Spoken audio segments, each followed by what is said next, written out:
Welcome to Moonbase 2.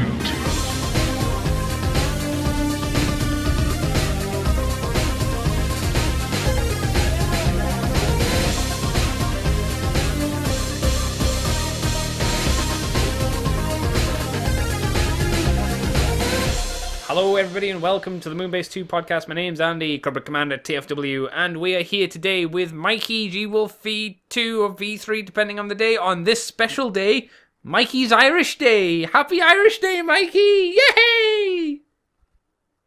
Irish Day, the day you drink, it's Irish Day. Woo! I'm just letting you dig the hole. I mean, that's all this day is, right? It's just about drinking and the Blarney You're in America, Stone. maybe. I remembered it was Patty's Day. It's Patty's Day. Who's Patty?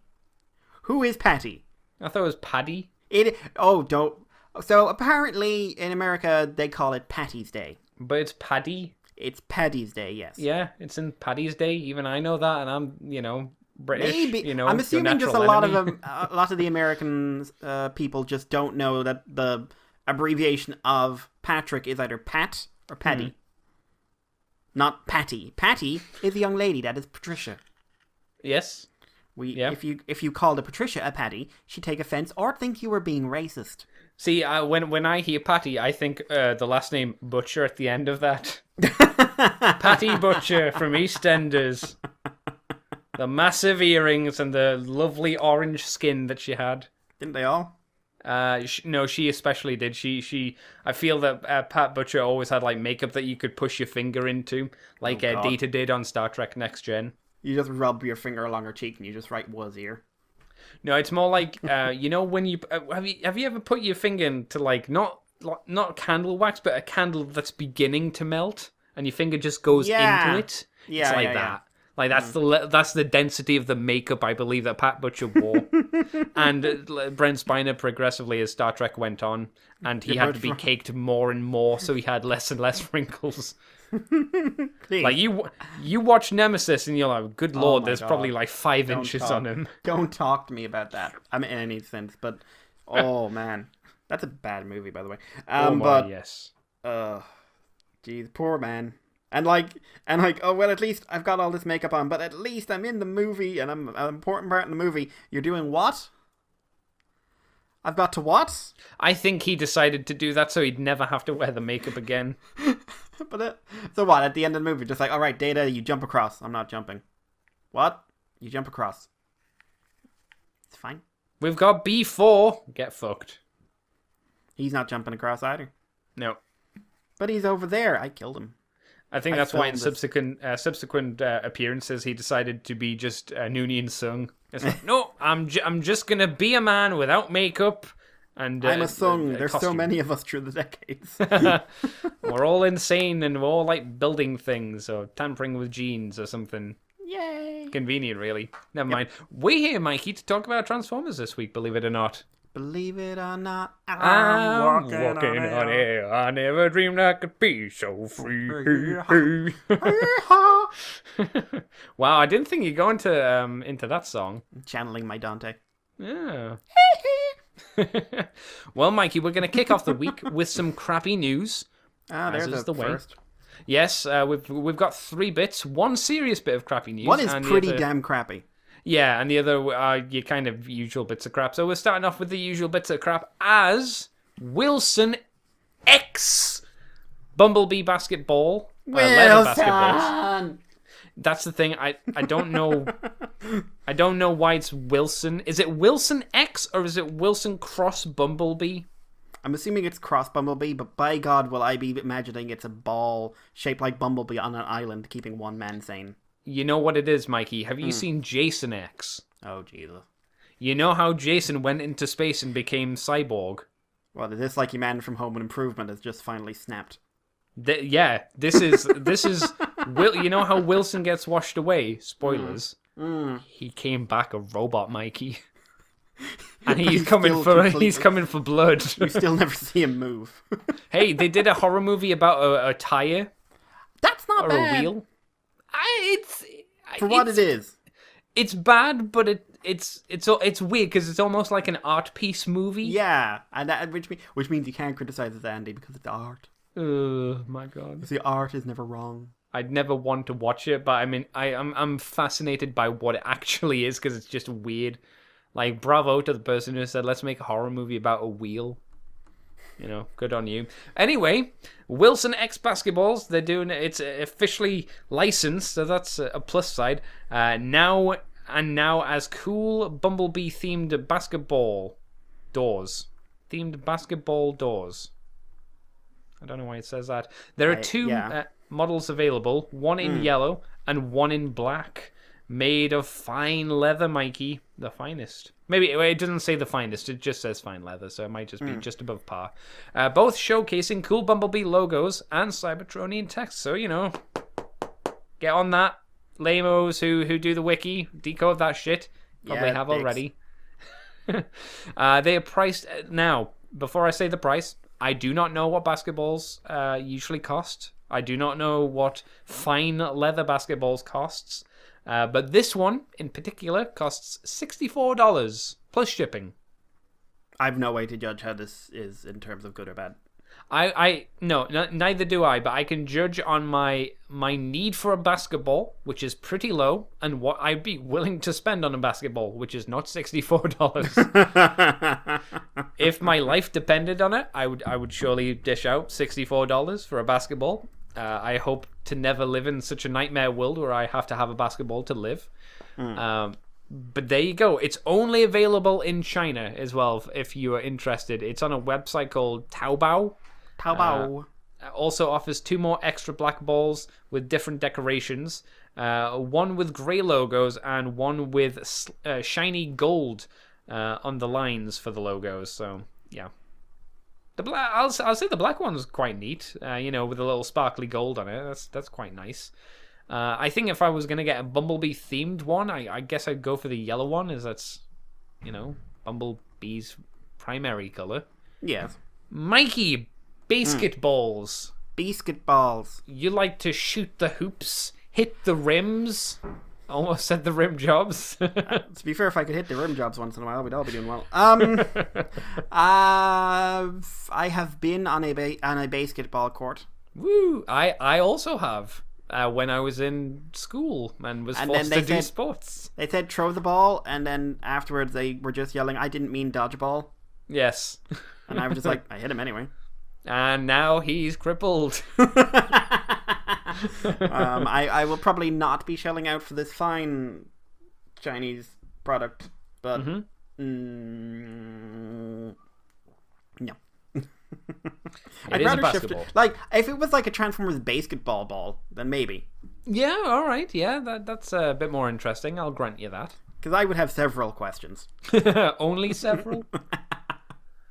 Yeah, basketballs, Mikey. What are you gonna do? Let me tell you then, Mikey. As Transformers X, another X product, Atmos, MP10 Tiger Camo Convoy, and Animal Convoy variants revealed. So, many fans were surprised with 3 new variants of the popular, overused, I would say overused at this point. It doesn't say that in the story, but I certainly would underline that a few times and say overused.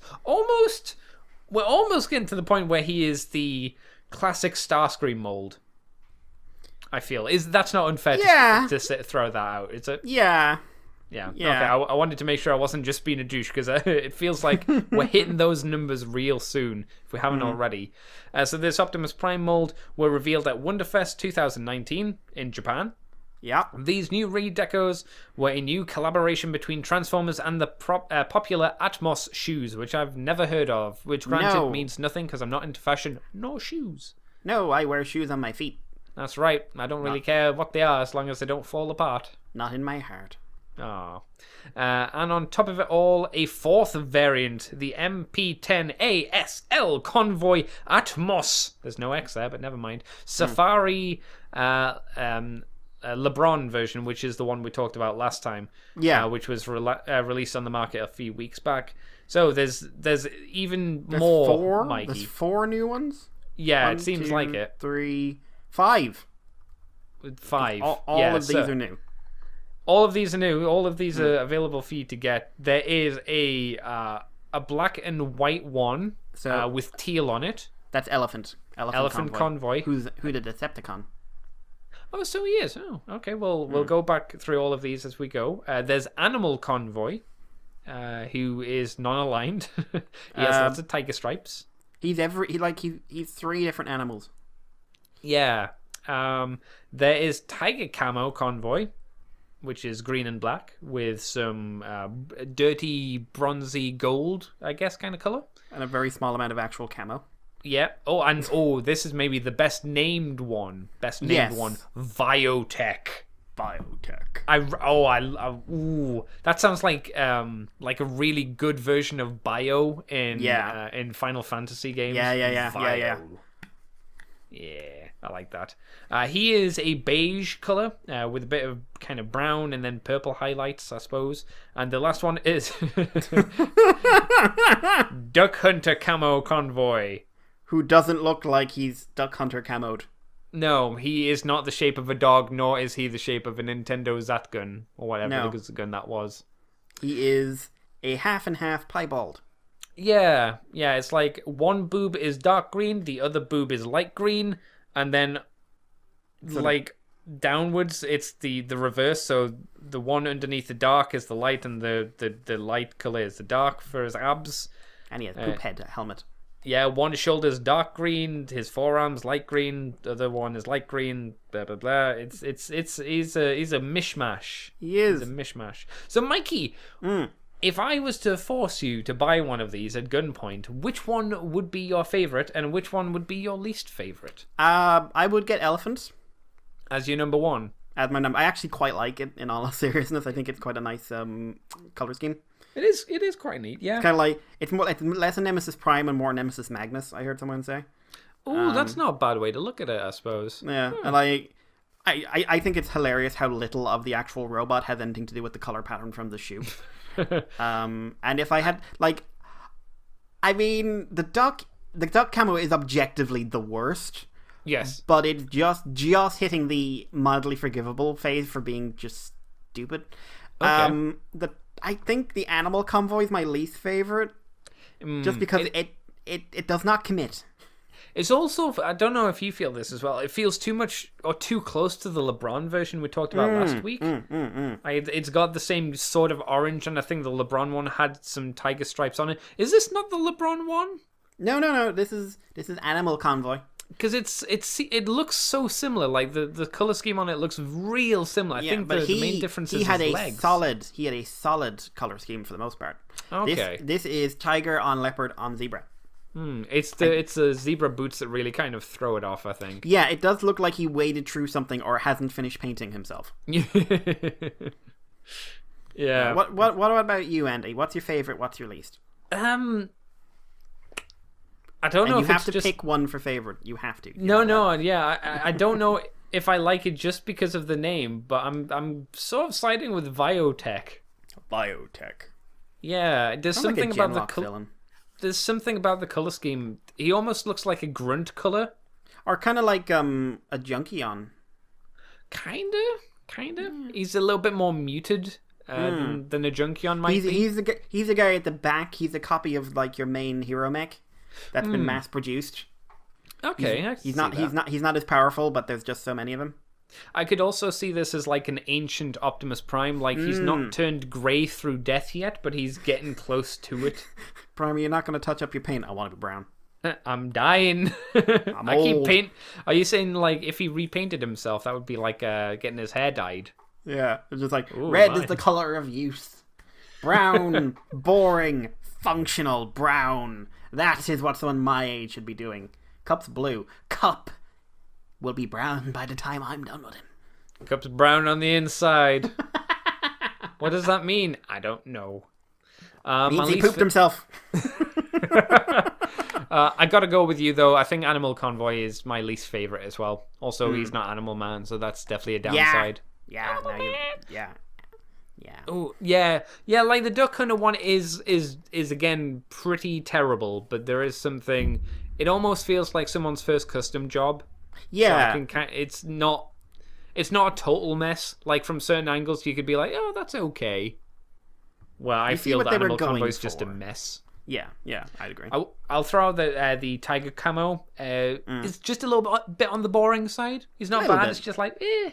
Nice color scheme, but not nice color layout. Yeah, I would agree with that. But there you go, some shoes. We don't have the prices on said shoes, but I would expect they'd probably run for how much we mentioned last week for the LeBron version. So maybe a bit more, maybe a bit less, depending on, I don't know, maybe the LeBron name hikes up the price more or less. I don't know. And the serious bit of crappy news for this week is, unfortunately, the Beast Wars writer and writer of many, many other things. Many Other things. Larry Titilio has passed away, which is a bit of a bummer. He passed away at the age of, what was it, 79? Yeah. Yeah, so it's a real long illness, unfortunately. Oh, right. I didn't realize he'd been ill. I didn't realize he was 79. Neither did I. Like, the picture they used for him on TFW, I would have said 60s, I guess, like early 60s. So it is a big loss, unfortunately. Yeah. It's not even like, oh, if you're into Beast Wars. If you're into pretty much any 80s fiction, Larry had a hand in it. Yeah. Behind the scenes, he was kind of considered Mr. Master of the Universe. Oh, okay. Because of the huge effect he had on building the world there and the lore. Right. He was a story editor for Babylon 5.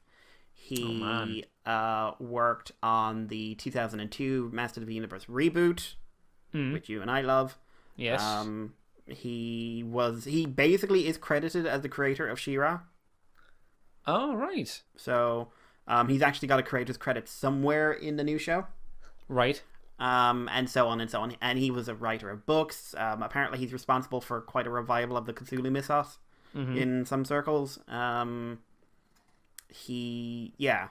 guy, we owe him a lot. If you're into fiction on any level, you owe Larry Titilio something. Right. Yeah, so it was a sad thing to wake up and see. Yeah, a real bummer. It's a shame we won't get to have any more stories told to us by him. And also, like, I didn't scroll down and I'm not looking, but I swear to God, if one person on the thread made a shitty comment because they thought they were being clever, yeah, you done fucked up. Don't know if there is one, but we all know. We all know that people do pull this shit. Yeah, unfortunately, it's true. But Mikey, do you want to take us on to some other news, sir? Yeah, because I actually didn't ask you if you'd pulled up any of the stories that I'd missed this week either. So no, there was one I wanted to make sure to include, and you picked that out. Oh, good. Okay, it's up after this, so because I have a rant. Oh no.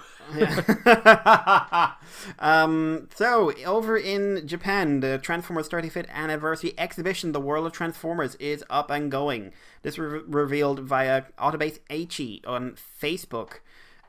So this is being held at the Parco Museum in Ikebukuro. Is it Ikebukuro? Ikebukuro? Yeah, this is doing that thing where there's just too many syllables for me to pronounce this easily. That's the problem when you're reading it out for the first time and you don't have your brain doesn't have time to process all of the syllables that you'd need to pronounce the word. I am going to say it's Ikebukuro, just because Kuro I'm assuming is black, so that's going to be its own thing, so it's going to be separated from the others. Sure. So I'm making that logic. So this is running from March 15th to April 1st. It's pretty impressive what they've set up. So they have a room of Transformers decorations and dioramas from the live action film, official merchandising and books available for the visitors, room full of prints and drawings of Japanese Transformers art, packaging art, special illustrations of characters from classic G1 toys and the Japanese exclusive series, selection and display of Transformers toys from all versions and generations up to and including the latest movies, and the two new masterpieces, 44 and 45, a Bumblebee the movie display, including a big Bumblebee statue and a full selection of the Bumblebee toys, and a selection of prototypes, which is kind of the big thing for me, including the infamous wooden Galvatron. Oh, they only pull that out for special occasions, I feel. Yeah, like he was out for the Toys That Made Us last time I heard, but yeah. The wooden Galvatron is sung of in story and song, but we never see him. This includes other mock-ups, resin samples of Six Shot, the Japanese Godmasters, plenty of cool stuff. Unfortunately, we can't go there. But we hope any of you who are in Japan, if you're in the area, go check it out. It looks really cool. I mean, if you want to buy us a plane ticket to go over there, we won't go to this because we'll go somewhere else because we'll be in Japan for the first time and we'll be just like completely fangasming out and insulting a lot of Japanese people, like pretend like somehow assuming we know something about the culture from their cartoons. But yeah, like it looks really, really impressive. Yeah, and neat. Hey, Japan is acknowledging Transformers, which is always good. And not in the sense of it being a purely kiddie thing, because No. you know, for a just kids show, they wouldn't put on something like this. No, this is them acknowledging a real history, which for anyone who doesn't know, in Japan, whereas here Transformers is kind of seen at the older end of inverted commas boys animation. Mm-hmm. And boys' toys, which usually translates into, it spills up into, hey, we know adults are watching too. In Japan, it's seen, kind of like Sentai and Rider, it's actually seen to be skewing much younger. Yeah, it's definitely more Sentai than Rider, I'd say. Yeah. Demographic-wise, I mean, for those not aware. Yes. So, which is just funny to me because, like, there's so many Sentais you would never get away with showing over here. What with the violence and death and boobs occasionally. Yeah, was it? Yeah, Die Ranger, where Kiba Ranger, the white Ranger guy, the little annoying brat, because they, of course, even they would do the stupid Kid Ranger thing. Like his whole running gag was if he meets a woman, he just runs into her boobs and grabs them. I'm just thinking, like, can you imagine showing that in a kid show over here? No. Well, not now. Probably in the 90s when no one really gave a fuck. Yeah, probably. Ren and Stimpy, Mikey. Oh, yeah. Which I never liked, but... No. Apparently he was an asshole. Yeah, that's all I hear. But, hey, also, Jetman was aimed at children, apparently. Ooh, yeah, no, it wasn't. I mean, it was, but oh dear. It's not often you just have Andy going like, no. Oh no.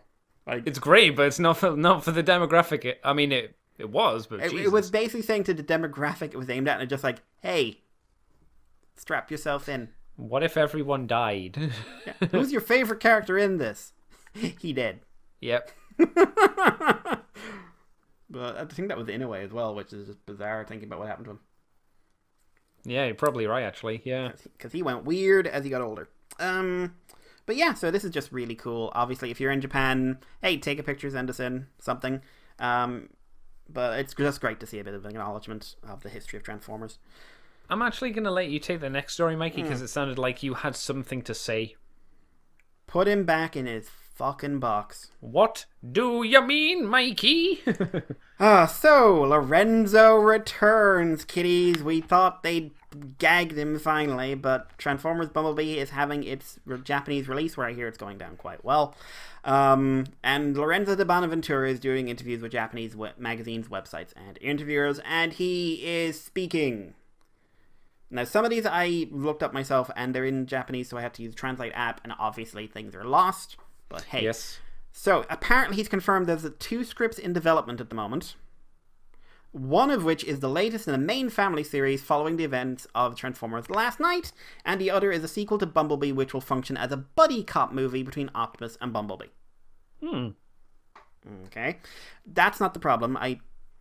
The way he phrased, like, he also went on to say, like, the Optimus Prime script has been shelved because he doesn't think you can do a movie about Obi-Wan Kenobi, so you can't do a movie about Optimus Prime. Okay. Sure. It's not like they had that planned until Solo crashed. Yeah. He wants the Optimus Bumblebee movie to be kind of like Lethal Weapon, with Optimus kind of like Danny Glover. Ultimately, the goal is to humanize Optimus as much as possible. Well, that's good. He also, yeah, it's good. Yeah, good. He sees Bumblebee as a sidekick character, so I think that's where he gets the Lethal Weapon thing, and buddy cop, whatever. I mean, I would rather have a serious Optimus movie and get a bit of tonal variety in the films, but yeah, like cool why Optimus Prime is the way he is. What made him into the hero he is. Yeah. Also, like an Optimus movie, if you wanted to aim a bit higher in your age demographic, it's the perfect one. Because you work him up with maybe an older human protagonist, like a war vet or something like that, and then you can play off that. But First of all, the exact phrasing is the latest in main family series following the events of Transformers: The Last Night. This could be taken as simply the next big Transformers film, or it could be taken that they are doing the sequel to The Last Night, which presumably would mean Unicron, right? Yeah, one would assume. I think that's a safe bet, yeah. No? You were doing well there for about a month, guys. Uh, About a month. Now, as pointed out to me, he's saying that two scripts are in the works.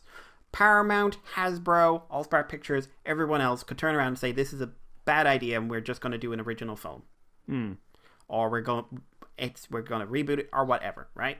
But let's assume that in a couple of years or 3 years or 4 years, however long this takes, we're getting the sequel to The Last Night. okay. I can't think of a fucking worse idea in this franchise at this particular time. Because, like, let's actually think about it. Bumblebee, part of the reason Bumblebee did not do as well as a lot of people would hope is not just the release schedule. It's the fact that people were really, really, really tired of these films. Yeah. Like, people would point at Last Night and say, well, it made more than Bumblebee. And I would point out they've reported it lost $100 million. Oof, really? Because they spent so much in advertising and it made so much less than they were expecting. Because they were predicting, like, huge returns and it made half what the other films made. Woof. And they spent more on, like, some of the advertising they did was stupidly expensive. Like those ads where they've got the interaction between the models and the comedy stuff. That's not cheap, even for a few minutes. But so there's a lot of bad blood. Let's just say that. And so I can see two scenarios of you doing this, right? Neither one of which ends in a good result for Transformers. Okay, yeah, that's fair. You do one that is tonally and structurally and everything else in the line of Last Night. Maybe you get Bay back. Maybe you get someone who can just do an impersonation of Bay style. So you have remade a film in the style of a film that was universally reviled after you made a film that was universally praised, by the way. And it has everything about it that made the last movies lose money. Right? Your other option is to make one that it's a sequel in that it's telling the Unicron story, but it's got a different director, a different writing style. It's more in the line of Bumblebee, right? Then you may have a decent movie, bogged down by an aesthetic from a different franchise. Presumably they would keep that up, keep the movie aesthetic, and bogged down by the stigma of being a sequel to The Last Night. Like, a sequel to Bumblebee will work now because it only has to worry about being a Bumblebee sequel. This one would have to worry about being a sequel to 5 of the most critically reviled films of the last 10 years that made money. One of which stopped making money. I don't think it's a good idea to ever, on any level, touch on these films again on the big screen. And I really hope that Lorenzo has limited input because every time he talks, it sounds like he's the problem. And it's getting more like that. Like, and if it came out that, we got Michael Bay back, I'm fairly certain I would leave the planet. I would pull a Farnsworth and I would just say, I'm out. Leave now. Yeah. I'm sure people will say, like, listen, I like the movies, or there's so many ways they could fix what's going on, blah, blah, blah. There is a fundamental stigma to these films that you are not getting past by saying, well, our movie's better this time. Because they tried that with Bumblebee, and it suffered because it's got a stigma, despite the fact it was better this time. Like, I don't know. I'm not happy to see him opening his big gob again, and I don't want him fired, but I would just like him shoved elsewhere in Paramount. I think he'll talk. I think he will continue to talk until he is put back in the cupboard. Yeah, I don't know. What's your thoughts on all this, putting aside my ranting? My concern is, like, can they continue the goodwill that they created with the Bumblebee movie, or will the next thing be a massive mistake? That's always a thing I think you should be concerned with. Try not to go in remembering the highs of the last movie, because they could be selling you lies basically. Would I like to see a Lethal Weapon version of Transformers? Maybe. I think it depends how it all comes together. Granted, I would not like to see another Transformers movie set on Earth. I would like to see it set in space, but then it wouldn't be live action because it would have to be all in CGI. But No, for me, Andy, that would it be would better. be live action. No, No, Andy, it'd be fine. It's live action. Yeah, fuck's sake. Well, no, Andy. It's like the Lion King. Photorealistic three-dimensional imagery. It's like the real thing. So it is something. I don't know. Something dark side. I think that's all I have to say about it.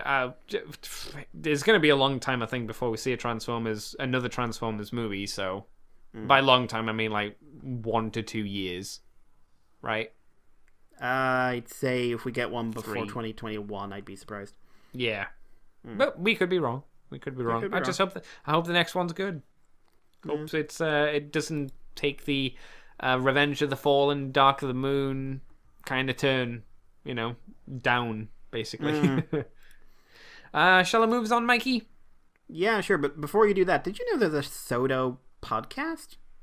I didn't know there was a Sodo podcast. No, is it run by Chris? Sodo Pop. Is it Chris doing another show? But they are apparently. Shodo is doing the 4 Deno forms, and no, I think it's Sodo that's doing them rather than Shodo. That explains. I was going to say they look more Sodo-ish, and I thought Shodo had finally updated its engineering. No, I think that because Shodo are doing. I can't remember the next thing Shodo are doing, but it's probably Rider 1 in some form. I'm 90% sure that the Deno stuff is Sodo, very much like the double figures that they did. Ah, cool, that's good. But they're also doing Cross Evolve, who looks good. He does, but it's like, I'd rather have some Denos.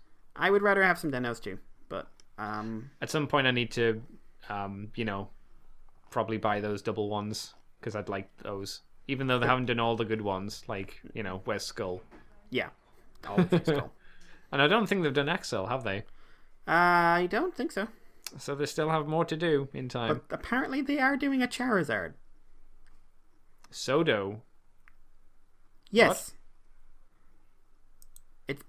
Pokemon is being added to the Sodo line. Oh, that must just be a new thing because I haven't seen anything on the blog showing off any protos or anything like that. So, yeah, okay. Currently, it's Rider. There's the Sentai version, which is Sodo without being called Sodo. Ultraman and Dragon Ball are it, and now they're adding Charizard, Mew, and Mewtwo. Oh, fair enough. Charizard looks okay. Yeah. Cool. Well, Mikey, let me move you on. Back to Transformers, to the Transformers trading card game.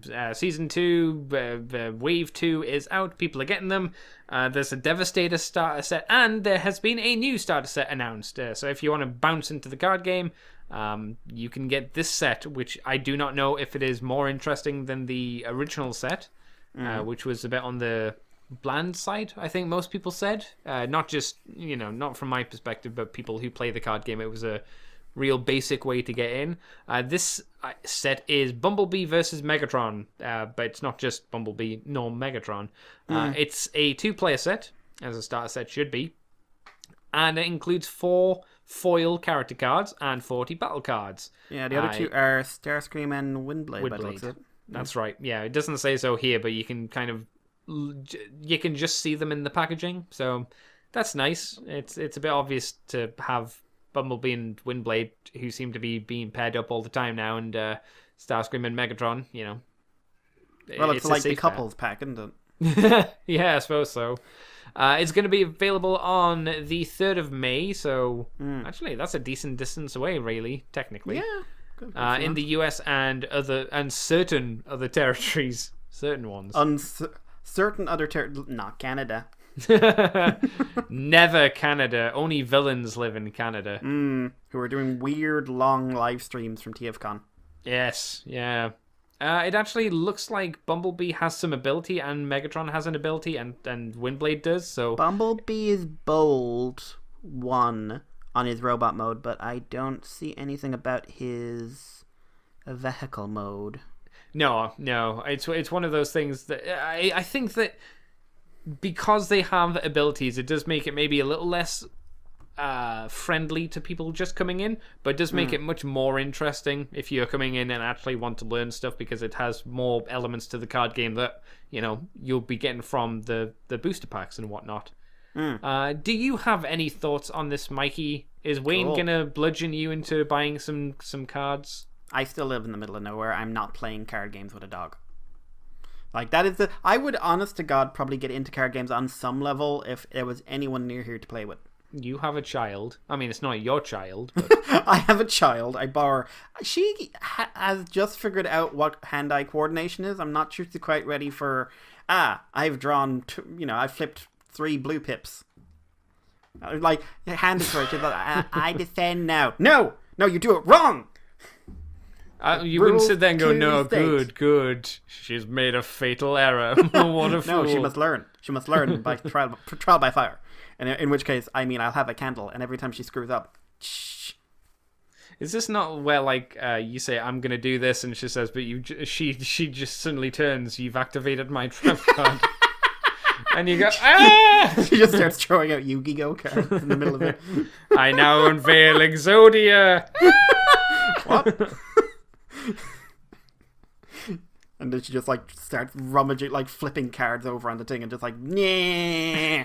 Exodia obliterate. Yeah. Whose cards are whose now, Uncle Mike? Who? She's a weird child. As she pulls out a can of deodorant and a lighter. Oh no. She's burnt the house down. Again. It was Flame Swordsman. Oh no, that works. There's logic to this horrible destruction of Mikey's home. But yeah, there you go. That's the thing. I'll take this next quick one because it is a quickie, and then I'll pass it on to Mikey. As TFcon, I see why you're doing that. I'm a sneaky bitch, aren't I? I see why you're doing that. I'm a sneaky bitch. TFcon is going on. Well, I think it's ending now, or it's real. It's ending real soon within the next few hours because it's like 9:00 here, and Seth says he doesn't have time to tell us what his Iron Factory Megatron's like. He's gonna have to wait till he gets home before he can touch it. Ugh. Nerd. No, not nerd. He's lame. He can't open a box and have a fiddle with a toy. Peh. Nerd. Peh. Is what I say. Peh. Nerd. So TFcon's gone on. They had an exclusive figure that I don't think was that impressive, and I'll explain why in a moment. It was pretty unimpressive. Yep. They had for an exclusive the Make Toys MTRM-11 G2 Screamer, which is the Starscream just in G2 colors. And that right there is the reason why it's not very impressive. But we'll get into that in a moment, so hold your horses. This figure cost $145, so he's not a cheap guy. That's another reason for him not to be impressive. Ooh. Yes, I would say so. Though, granted, I can't remember how much the Starscream was when he originally came out, just on his own hackles. So, reason one why I don't think he's super cool. He didn't come with a sound box. Like, I'm pretty sure he did. Ramjet did. Did Starscream come with a sound box? I don't think he did, actually, thinking about it. He did have an extra gun. I'm sure of that. Though I could be wrong. And more importantly, I think out of the entire G2 range, G2 Starscream is one. He's not the most boring, but one of the most boring. Jazz is the most boring, and Inferno, because they were barely changed at all. But Starscream's real close behind that, because there's very little different between him and the original. The cockpit is now purple. The wings have a little bit of a camo on it, but it is like a grey on white kind of camo. His forearms are grey. And there are other few little bits here and there, but he's, to me, not a huge amount to talk about. One wing says tack. Yeah. Now, you would have sold me Pretty Little Mikey if you had done this into Action Master Thundercracker colors. God, yes. Because that is a toy that is very, very different, noticeably different from Thundercracker and Starscream. You know? Yep. And if they wanted to be cool, and I know how to sell this to Mikey, maybe make a little dog for it. Yep. Or no, included small girl. No, it comes with a little. It comes with a little cat and a little guy. Oh yes! Oh man, yeah. Shattered glass. There you go. The one time shattered glass would work. Yeah, you just you swap it round, and there you Really go. successful movie producer Thundercracker. That's the alternate reality version. Mikey, any thoughts on this Starscream? I think it looks a bit tat, to be honest. Yeah, I mean, I'm sure the mold is great or good at the very least. I don't think I've heard anything bad about the mold. No, I've heard good things. That's basically it's the toy people wanted Masterpiece Starscream to be. It certainly looks like it. Really makes me wonder why we're getting redos of Prime and Bumblebee and not Starscream. Because Mikey, you see, Starscream's a Decepticon. Joy must die, is what you're saying. Pretty much. To be fair, though, I wouldn't be jumping for joy at the announcement of a new Starscream Masterpiece because I'm like, can we not do someone else? I would, just because, like, oh, thank Christ, because your last attempt to fix this was a mistake. It was mediocre. It was a half-assed attempt. But I would say, though, the reason I wouldn't be excited for an official new Masterpiece Starscream is because then there would be a steady slew of, oh, what's the next Masterpiece? Thundercracker. Oh, what's the next Masterpiece? Skywarp. Oh, what's the next one? Dirge. Ramjet. You know, it would be a real slow, like, over a year to year and a half or more, maybe 2 years. I'm not saying that's all they would do, but there would be a steady trickle of just this mold or the new mold coming out, which is always for me, a bit of a sigh, like I know, but you know what I mean? Yeah, it is what it is. Yeah, and we still ain't had that Galvatron. Masterpiece Galvatron, I mean. Yeah, it's really weird in a way. Yep, I'd say that's way more essential than a new Starscream, personally. But there you go. Mikey, it is time for things that are some things that are new and a lot of things that aren't new. Oh my god. So I actually ended up watching this because... Oh, they actually had it streamed or something, did they? Oh god, no, but someone recorded it. And I just found it on YouTube randomly. Naughty. So this is a half-hour panel. Okay, so it's quite quick 230 slides. Woo! They must have been bombing through the pictures then. On average, a slide, you should spend about a minute a slide if you're talking about it. Yeah. Maybe between 20 and 30 seconds if you're just looking at pictures. It was like watching a life in fast forward. Yeah. It was like, you know, like you're expecting the voices to be really super high, and it felt like it was an hour and a half thing that was just sped up. It's ridiculous. It's absolutely ridiculous. And just don't if a company doesn't have anything, then just don't show anything new. I would agree with that. And like this weird thing, like apparently Fans Project was there, and they had like a bunch of repaints of Steel Core again. Oh, right. But one of them was like Pyro with a original Verity figure. Really? Oh. Yeah, except Verity appeared to just be wearing knickers. What? And basically it was her in her armor, but instead of being fully armored up, she was in a boob top or tube top, whatever you call it, and knickers. Was she wearing the gloves? Like the she robot had the gloves gloves on, and she had the feet on, she had the helmet on. But I was just like, she's wearing the scantiest of tiny whiteys. Because I remember that there was a scene in, I think it was Last Stand, where she had the gloves on and she was just in a tube top and like shorts or something. Those were like not that? shorts. Were they not? Those were shorts in the comic. She was not wearing shorts in the toy. Oh, right, okay. I was assuming that might have been what they were maybe referencing? But clearly someone was imagining a different version drawn by a different artist. Okay. So yeah, we've got 230 slides. Woo. That's a bit much. And unfortunately, they've done that thing where they've listed out a bunch of names and we've just got pictures. So I'm going to go to the pictures and stop when I find something meaningful, okay? Cool. Because otherwise I would be jumping backwards and forwards. So, yeah. World of 3A. Blitzwing's there, but most importantly, they revealed that we are getting an Optimus Prime figure from Bumblebee the movie. Okay.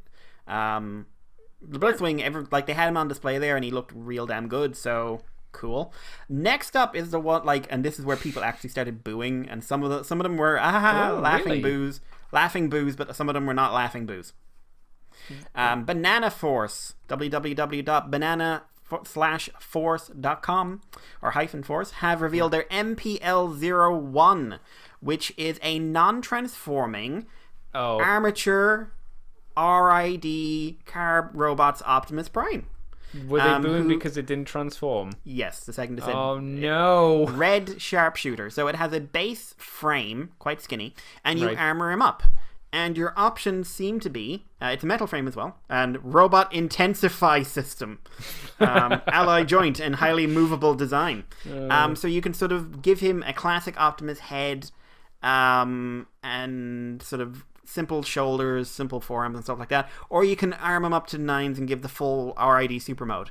I'm super interested in this. I would like to see how this turns out, what its price is. Is it nice? I love these kind of armor up figures, and if it's well done and is posable as hell, like, that is awesome. Andy, it's only a CAD model, but I think, like, I even like the weird Optimus version. For me, it reminds me a lot of the real grade Gundam kits, which you make an inner frame to the robots, and then all the pieces you then stick on top of that. So it's the same idea, just without you cutting the bits out yourself, which is fine. Yeah. Yeah. I don't really know what the aesthetic they're going for is, because it's not adherent to the show model. It's definitely stylized. It's definitely stylized. Yeah, definitely. It's not bad, but it doesn't hit me. I think I'd prefer to see maybe the style of this idea tweaked around with the original Action Master toys, like Banzai-tron and Gut Punch Cruncher. Like they're the ones. Yeah, not guys. Wheeljack. Omega Slicer. Scream. Yeah. Why not? Yeah, you could do the combiner one, so you could have Pink Devastator and Windmill. Was that it? It was a whirly thing. Yeah, I think he was Windmill or something stupid.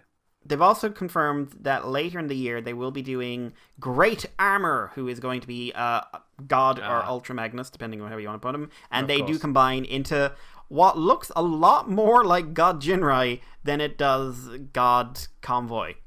Or what was his name in God? Something. Wasn't it Omega Prime? Something? Yeah, Omega Prime. But it does, like, it looks more God Jinrai to me. Though I haven't seen any pictures of him combined together. I just see the image of him floating over the parts. Yeah, but you can see how they come together, is what I mean. Yeah. So okay. That just like, especially the backpack. With the two big cannons. But hey, I'm curious. I am concerned this might mean that they do Fat Prime from Super Link. Oh, to be fair, if they did a stylized version of Fat Prime and made that design not shit, that would be don't nice. think you can though, Mikey, unless you make him just combine with Wing Saber. Because I don't think you can make the one with the submarine, the drill, and all those bits. I don't think you can make that design look cool because it just looks shit, in my opinion. Yeah, you could do the base one. Yeah, and just make him not fat. Yeah, that could probably work. That could be something at least. People finally stop making fun of him. No. This is him after he's had like a real, like, serious look at himself in the mirror. But moving on from them, we've got New Age, H2 Monero. Who's New Age? I believe they're the ones who did that Bumblebee everyone freaked out about. Was that them? Okay. I think so. Oh. So they've got a Monero, who is a Jazz, who's also getting repainted into Stepper or Ricochet, depending on which name you want. He looks competent, but I will say I'd be way more into the Ricochet. Yeah, Ricochet's just got cooler colors. Yeah, and it's just a nice color scheme on this kind of scale. Though I feel like Ricochet needs like door fins, or he needs like a shoulder cannon thing. It almost looks like he's missing stuff. Yeah, I know what you mean. He doesn't have a little target master either. No, that's a bummer. I get why they haven't done it, because I'm assuming these are like legend scale, right? Oh yeah. Jazz will Monero, because it's Monero and Capallero. So that's a weird choice of names. I think I get the logic, but are they going to do one more called Donald Duck or something? Oh God, go to hell! You go to hell and you die. But the Jazz comes with two speakers that can be plugged into the shoulders, but it looks like it can just be held as megaphones. Oh, which neat. I like the idea. Jazz is going around yelling at people at megaphones, but they're really close to him the entire time. But there is a repaint of these guys into Cyclops, which is a long arm prime Botcon inspired version of Shockwave, or a alternators inspired version of Shockwave, because it's a really roundabout thing where that had a lot of inspiration from Shockwave and Jazz. He doesn't look as good as the other two, in my opinion. No. That color scheme does not work, especially in robot mode. No. Just the way that the shoulders kind of pan out as well doesn't do it for me. Yeah, but I think it's something to keep an eye out. Also, they've got a promo pic with the Bumblebee, like I said, the one everyone freaked out about. Oh, yeah, Jazz, so it is. Prowl, Optimus, a tiny spike, a big blaster. With some really wonky eyes on him. Yeah, and there's Cosmos, and just the way they have the picture done, it's like Bumblebee is leading Cosmos around by the hand like a small child. We're friends! Finally, someone cares. I want to go back to Space Bumblebee. I'm not the IDW version. I just want to be left alone. No, I don't like any of you. There's a reason I chose Space, because you all suck. Yeah. The Prowl is going to be H3 Harry. A dirty one, perhaps? Oh, yes, we've talked about this guy. I remember that. So I think he looks decent. Yeah, he looks neat enough. Then there's McCoy and Miller. I don't get the name references. I think they should have... I would have personally called Ratchet McCoy. Yes, it would make more sense. I don't know who Miller is. No. And I don't know if there's a McCoy to do it being a rough Texan. So that's the Ironhide and Ratchet. After that, we have Non-F, who have upgrade kits. First off, we've got one Non-F. No, it's the actual upgrade things that they give Hound. Yeah. Hound has splayed hands, pointing hands, 3D OF cannon mount, shoulder missile, and a pistol. I love the finger point, so you can have him go, Eh.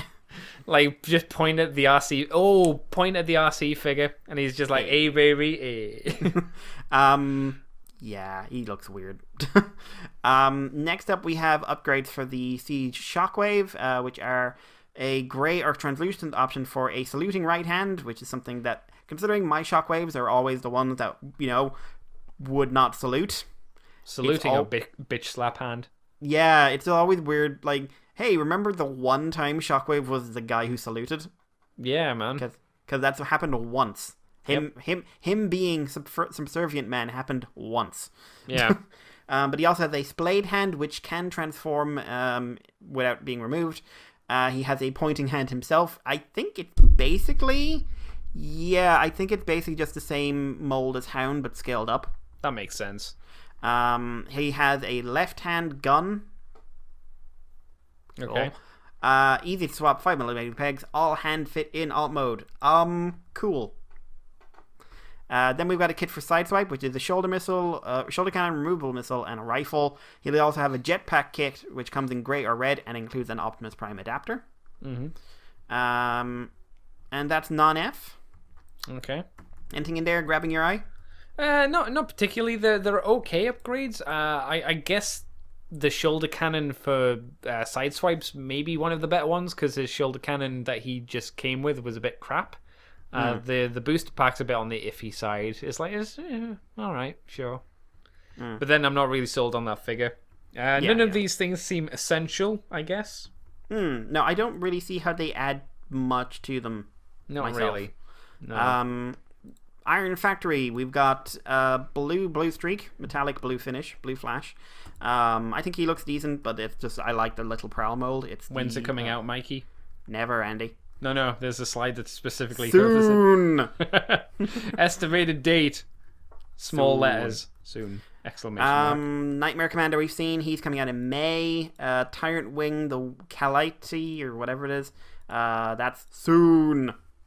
Runabout Runamuck. Are they different? Different head sculpts and car roof from the original ones. Which is the Sideswipe and the Sunstreaker. I wonder how different they are.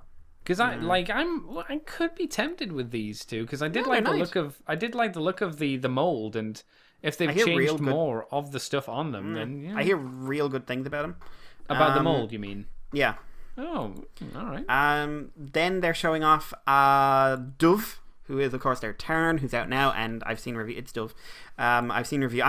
Do you know? I will, honest to God, admit I went on a weird crusade for an afternoon once. Yeah. Which is going into comment sections of video reviews of this figure, saying that's not how you say it. What do you mean? Because it was Dubé. Everyone was like, "Is it a French word?" I would have like, said no. Dubby. No, it's the Celtic word for black. Yeah, Dubby. Dove. No, Dubby's a bastard who lives in Dublin and probably is like a Dublin version of a chav. Oh wait, man, it's Dubby. Dubby. But yeah, so he looks like a real good figure. Is the next one Fecta? Fecta and Mizar. Oh, I was joking. I thought you'd like, no, there's a proper way to say it. No, it's Fecta, Fecta. obviously. Nah, I say Fecta. Yeah, but they're coming soon. There'll be a set, and then there's Al-Qaid. That sounds like a loaded name these days. It does. April, he's coming out. He is okay. Well, so why are the other two on available soon? But this guy is like, oh, he's definitely coming out in April. Cause shut your face. Well, you got me there, Mikey. Is either Helix or Tesserus, and I still can't tell the difference. It's the blue one. It's the one with the blender in his belly rather tiny than arm, the the juicer. four-armed one, the one with Yes. the tiny chest arms. That's and the one. Merak, who is blender belly, Yes. who has shoulder arms. That's how you tell them apart. So they look good. They look real good. Yeah, still Would love probably to should own go all in of and these. buy one. Yeah, I do want to get a Tarn just because I still love Tarn. I still think he's a cool character, and I want Tarn stuff.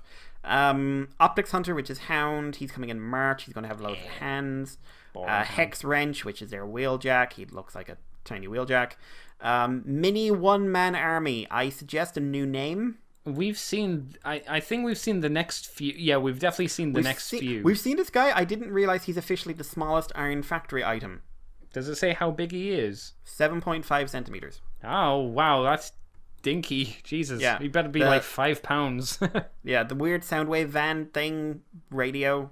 Well, we've seen before. Don't like it. Primal, Megatron. We've seen before. Yes. Ultra Magnus. This is the we've seen IDW, him. the largest Iron Factory item, which is an Ultra Magnus IDW style, and he comes with a little Minimus. Mm-hmm. He's coming out in December. The Iron Factory OG1 Starwing, she's due. That's the first of their Transformer girls. She is due in December. Includes 2 figures. So I'm assuming there's going to be a Thundercracker or a Skywarp in there. But why would they do Starscream and then just Thundercracker or Skywarp? Maybe. What if they were weird? They put like Red Wing in there. Do you not think it might be that there's the human girl and then there's the... No, because the entire they've already point is to done- Armored Up. Yeah. I don't know. It's weird. I don't know if I want to jump on with Starscream because I don't like Starscream too much. No, but I do kind of want one of these. Yeah, I'd like to support it. I don't know. No. I have to wait and see, maybe. Yeah. HTB Toys, who have an upgrade kit for the Mech Fan Toys Huge Dragon, which is their Omega Supreme. So it basically upgrades the knees and ankles to something better, because remember, Mech Fan Toys did a bunch of knockoffs of third party and then decided, when we're going original toys, we're going nuts. Yeah. And I think there's some QC issues with him. The upgrades can be used as a rocket base. Oh, okay. And he's going to be on Etsy, of all places. What's Etsy? You did know Etsy is where a lot of people put sort of original independent stuff. So, it's like the art prints- AliExpress kind of thing. No, like art prints go up there. People who sell arts and crafts do a lot of stuff through Etsy. It's not knockoff stuff. It's like stuff you make at home. Maps. If you're into buying maps, that's a good place to buy maps from. Okay. They are also doing something to Toy World. Basically, they're going to do. Did they say? Okay, so they've got a picture of the Toy World constructor and then saying makes the same height as. So I don't know if they're talking about it basically scales up the Omega to that scale or whatever. But they also clearly have a new head for Toy World constructor or a new selection of heads. Anything in there grabbing you? Not really. No, none of them are very umphy to me, at least. And Xingxian Toys is next, or Jiangxing, sorry.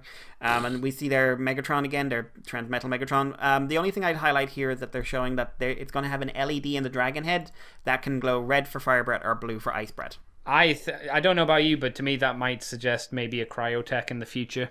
I would do a cryotech if I was them. Sure, why not? He'll also come with at least 3 extra faces. That's good, yeah. Yeah, Actually, there's no good smile. Like, he's got a grimacing face, his normal face. A kind of grinding his teeth, and then like he's in the middle of speaking, which I don't like. That's not a good face, I think. No. Moving on to Zeta Toys. Maybe the most important thing. Yeah, we have a tendency to complain about people doing yet another combiner. Don't worry, I think we'll be saying that in a few months' time for this. We'll be yeah. But like Zeta Toys have decided, hey, what if we did that guy? The Moonbase guys have said, why is no one doing him? They're doing Raiden. They're doing Moonwalker, which is one of the trains from the train bots. Who is Raiden, Mikey? Who are the train bots? You mean from RID? They are from the Headmasters cartoon, where they are using one of the last Diaclone molds that were never translated into Transformers, who are a series of trains that become a big train man and had a bit of a weird relationship with Predaking. Oh, you mean Grimlock's the main leader, right? Yes, his name is Grimlock. He is a train. Yep. I don't know which are which, to be completely honest. So God, no. Moonwalker, I have no idea. But he looks like he looks like he should be in Thomas the Tank Engine. He looks like a train. Yeah, but like he looked like a very specific. This is the 80s simple train carriage. Yeah, flat nose and whatnot. Really hope these can all link up. Oh, they have to, right? Because that would be... Because they could in the show. That was their thing. Like, that's how they turned into a giant linked train and just trained it through space, which made no sense. Made as much sense as anything else. Yeah, that's true. So I just really hope they can do that. I think that would be really neat. And like, I just love how simple the leg is. It's just like integrated foot, integrated ankle, boom, done. Yeah, I mean, I guess that's the benefit with doing Raiden, because he is just a massive rectangles for the most part. So it's nice to see them do the train bots, because they've kind of mined out most of the other combiners at this point. So they're the first ones to jump on this, and I don't think they will be the last. I think it'll only be a matter of time. Like, if this sells any degree of money, I think other companies will be jumping on it. Yep. They've also shown a CAD model for Predaking. Oh, good. It's the first one. No one's done one of them. He does look a bit more stylized. A bit, not massively. Not massively, but like the lion head and the dive bomb head are definitely a bit different, but we'll see. Can't say I'm particularly excited for that. We also have their Pioneer, their transforming Bumblebee from the movie. He looks good. He looks basically what people wish the Masterpiece was. But there's nothing new apart from the fact we see him colored. Also, we get to see the fully combined combiner they've been working on for a while, because they're the ones who had everyone's kind of very G1 except for our shuttle and our helicopter. Yeah. Oh, yeah. It's that. It's this thing. Jesus, how long has it been? Long time. Oh my God. Long time. And this, like, we also have fan toys, and it's an experience where you, me, and a bunch of other podcasters are kind of down on the whole fan toys oeuvre, right? Does it mean to keep picking on them? No, but it's weird to be picking on them when you see a live show when someone says, and fan toys, and people start cheering. Wow, really? There was loud, like there was clapping. People love these things. Okay, so it's just us lamos who do podcasts who aren't massively into it's them. either people think the aesthetic is boring or the engineering is boring. Right. But like people were like, oh my God, this is amazing fan of Clearly we don't have our finger on the pulse then. No. But they've got their Superion, who comes with 2 different heads to make him more like Superion. And you can there are some differences, like it looks like you can give him a different chest piece for whichever Superion you're modeling him after. Cool. And then there's Menasor, who also has some variants. Again, I'm assuming based on different character models? Or is one supposed to be IDW? I don't know. Let's say yes. Let's say yes. Well, let's say why not? Why not? They show the Stunticons. We've seen them before. Wild Rider looks happy to be alive. Scroll, you fool. I decided to have a quick look on Kapow to see if Tarn was in fine. Factory in the slide sold out, and I went, of course. Of course it is. Of course. Yeah, well, you don't get to have nice things, Andy. Of course. There's always eBay. Reasonable eBay. Oh, you lying bitch. Let's see. Okay, so we've got their Sheridan. Who is their Warpath, yeah, and they've got prototypes up for their Brawn and Beachcomber. Not the one. Who look like every other third-party Brawn and Beachcomber at this stage. There is, they've got an Astro Train who looks decent. I actually kind of like the way he looks in vehicle mode. And he comes with something interesting, which I do want to call out. His name is Thomas. Space Thomas. Thomas. Yeah. But he has a train track, right? Okay. And then you can... It's got hinges and stuff, so you can turn it into a launch platform for a shuttle or a base. I think that's neat. I wish it came with a toy I was more interested in, but I think that's neat. I know Mr. Jai is interested because Jai has a massive throbber for anything train related. Actually, he's probably. I wonder if he's excited for what's it called? The riding. He's just twitching on the ground. Maybe Something it has else to be that Astro Train specifically for him. Something else that is cool for Choo Choo Thomas is that he will come with multiple faces and multiple chest pieces. The faces are quite expressive, and the head is. Yeah, I mean, There's he's two of definitely them, so. He's the one I'd be most interested out of all the Fans Toy stuff. Yeah, maybe. It's a relative statement. Yeah. Yep. Next up is Planet X with their Detsaurus upgrade to make him little bit more G1. Oh, I have to say before you go on, I saw I'm not going to say who said it. I saw this really annoying comment that made me go, oh, for fuck's sake. As someone had the transformed version of this guy standing next to the masterpiece, and they were like, oh, Star Saber, and they went, man, it's a real pity that this just doesn't stand up next to the masterpiece toy. And I was thinking to myself, motherfucker, it's not meant to. Go away. It's not the entire everything, point of this figure. Not everything has to fill a gap in your increasingly boring masterpiece shelf. I was like, And God there, damn. I fucking said it. But I can understand wanting a masterpiece guy to go with, your thing, but this is not the toy that's doing that. That's not the aesthetic that this is going for. I mean, you're going to talk about a Star Saber that they're doing right soon. Yeah, who's also not in that aesthetic either. So fuck you all. No. But so this is the upgrade kit for basically if you've already got the Detsaurus. This is new wings, new dragon head, new tail, I think. Is a it? new bird breast and Yes. a new robot mode head and weapon. And also you can stick on the sort of you can stick the feathers on from the original wings. That's neat. The energy wings, but you really shouldn't because it looks stupid. But yeah, he looks good. He looks damn good. Do you think he looks better or worse or just different? Different, but not worse. He's not the one I want. I don't know if I'd want the G1 version because I do like the look of it quite a lot. I don't know. I might mix it. I might want the G1 head, but have the what are we gonna call it? The IDW wings. Yeah. I'd definitely be more the IDW thing. Partly because he's got the long neck, right? And that does not spell to me chicken geigen. Oh right, yes, that is something was it Mastermind who's doing the really, really kaiju-esque version? That's the one I'd want for my G1 version of Detsaurus. Because he looks like a gigantic space chicken kaiju Geigen. Yeah, I can see that. This feels to me like a stylized dragon that someone is putting G1 parts on. Which, I still think it looks good. It's just I would rather, if I was doing this, I'd rather get both toys. And have two different versions and have them have their own identities. How much money do you have, Mikey? Jesus. At the moment, none, but who knows what lays in the future.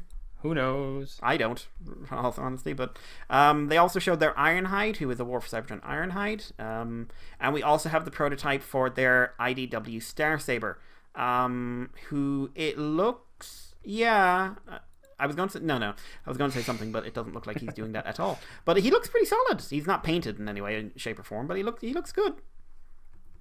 But also they've confirmed they are doing a Victory Leo, who can combine into a Victory Saber. Although it does look like they're going to be taking some creative liberties, which is no bad thing.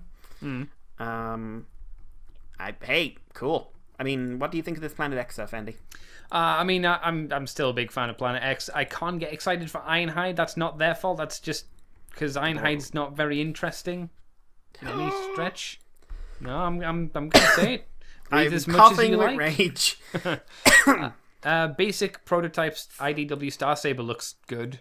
But that's not a massive shock, I don't think. The idea that we're getting a victory Leo for him as well, that's kind of surprising. Very cool, though. And the fact that they combine, I mean, why wouldn't they at that point? It's like, no, that sounds like a horrible money pit. Really hope he holds together better. It's also like, hey, they combine. I really hope they've taken some liberties and make him do more than Star Saber stands on him. Yeah, that'd be nice. That wouldn't be the worst thing. Like, go out there a bit, lads. Come on, have some fun. Yeah.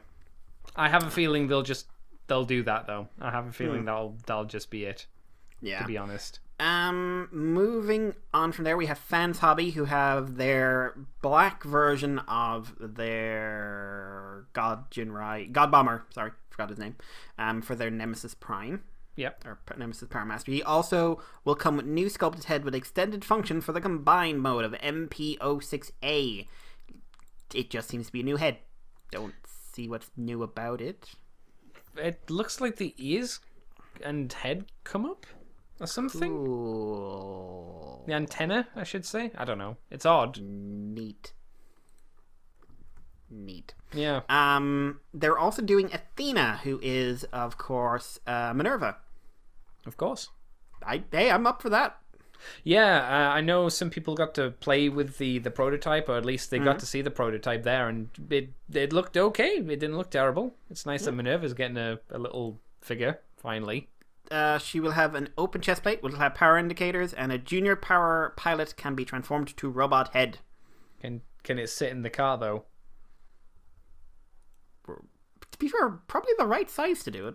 I hope so. She looks like she's going to be about deluxe scale, maybe a bit bigger.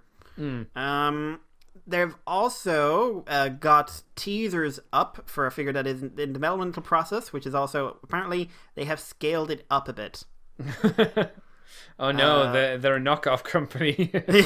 Glad to announce we decided to enrich Master Builder series and bring MBJ01 to our core collection. The size will be enlarged and see the proportion. This is as a teaser, and if I just sort of angle my head so the color on my screen changes, I can just make out the color layout. This is Armada Optimus Prime, which will have a combined form into Magic Pants Optimus Prime. He is going to be a large boy. And didn't see this coming, they're doing a, quote, space shuttle. Which is, of course, their Jetfire, who will combine. And it looks like they're also doing the Armada Magnus armor.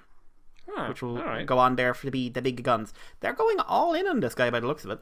Yeah, it looks like it. I mean, if you're going to go all in, you may as well, I guess. I ain't complaining.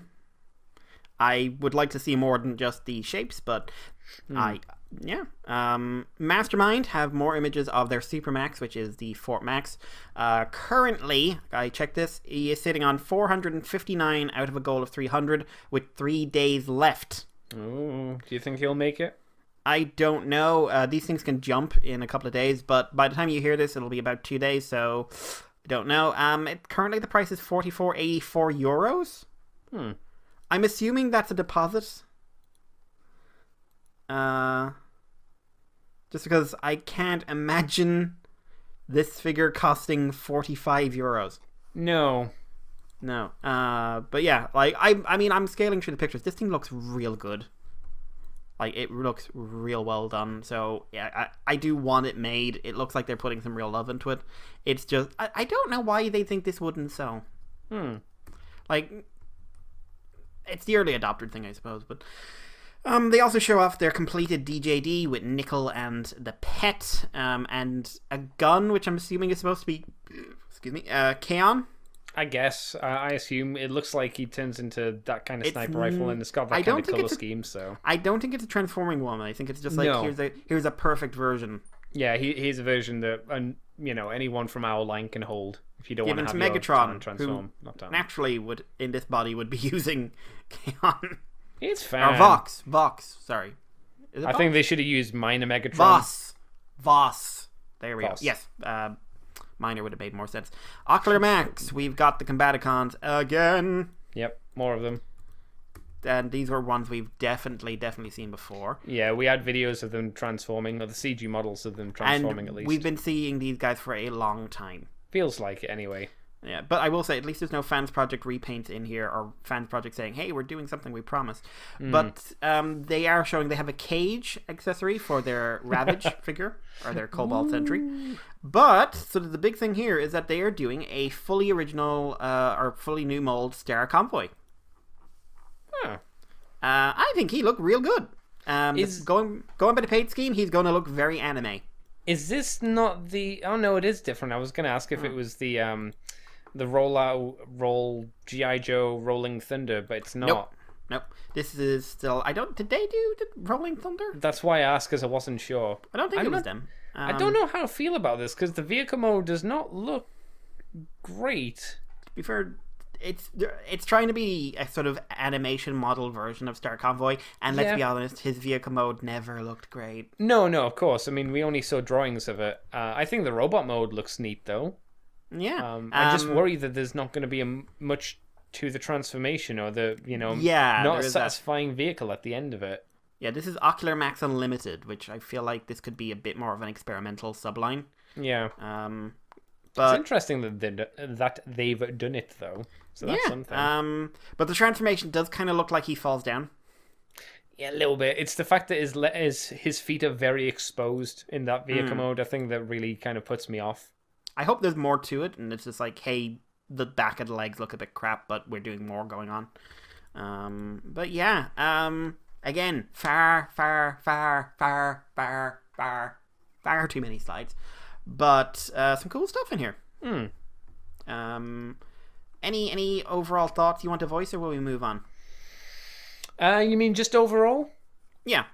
There wasn't a huge amount of new stuff, I suppose, which is probably the main thing. And I mean, it did make me go and look for a ton, and I can't seem to find one. I could go to eBay and buy one from a Chinese seller, but there are the odds that they lie and they don't actually send you anything. So that happened to me with a Blackrock Shooter Figma, which pissed me off because it was it was Blackrock Shooter Beast with the short sword. Oh yeah. Ooh. I was so pissed off. Yeah, because it happened with me when I tried to get a Planet X Dinobot, but then I did get my money back, at least from PayPal and whatnot. But yeah, it made me a bit more gun shy about that stuff. So I will say there's quite a few on here, and they're reasonably priced with free postage. What tons? One is from the UK, although he is the most expensive one because he's got full shipping. How much the others is it? have free shipping. Is it 20? Oh, how much is it? This is in euro, so it's €37 and 21 shipping. Then there's a Chinese one, which is 33.54 free postage. American one, 31 euros free postage. Are you looking on eBay.com or something? eBay.ie. Oh, all right. Well, maybe I'm going to have a better look then. Let's convert this to co.uk. Yeah, with the simple act of typing in co.uk. Because when I looked for co.uk and just did non-international, it didn't show a huge amount, but there you go. Yeah, £30. Oh, with the hang on. There's free shipping to Ireland for that American figure, right? Yeah. £18.83p to ship to the UK. Andy, if you want it, I'll buy it for you and post it over for free shipping. Oh, that's tempting. As long as you cover the cost of the figure, I will get it to you. Yeah, because Kapow had it for like £22.97. Yeah, but that's Kapow. Yeah, but that's not including the postage either. So there was a Taiwanese one which was $22.79 plus £8 shipping. I might have to talk to you at the end of the show, Mr. Mikey. Perhaps. Yeah, but why do Americans just hate the UK then? No, they hate me. There's a special order out. It was set up by Seth. I know it. God damn it, Seth. Yeah, he knows. Mikey, should I take us on to our very last story? Hey Andy, how many TFcon guests are there?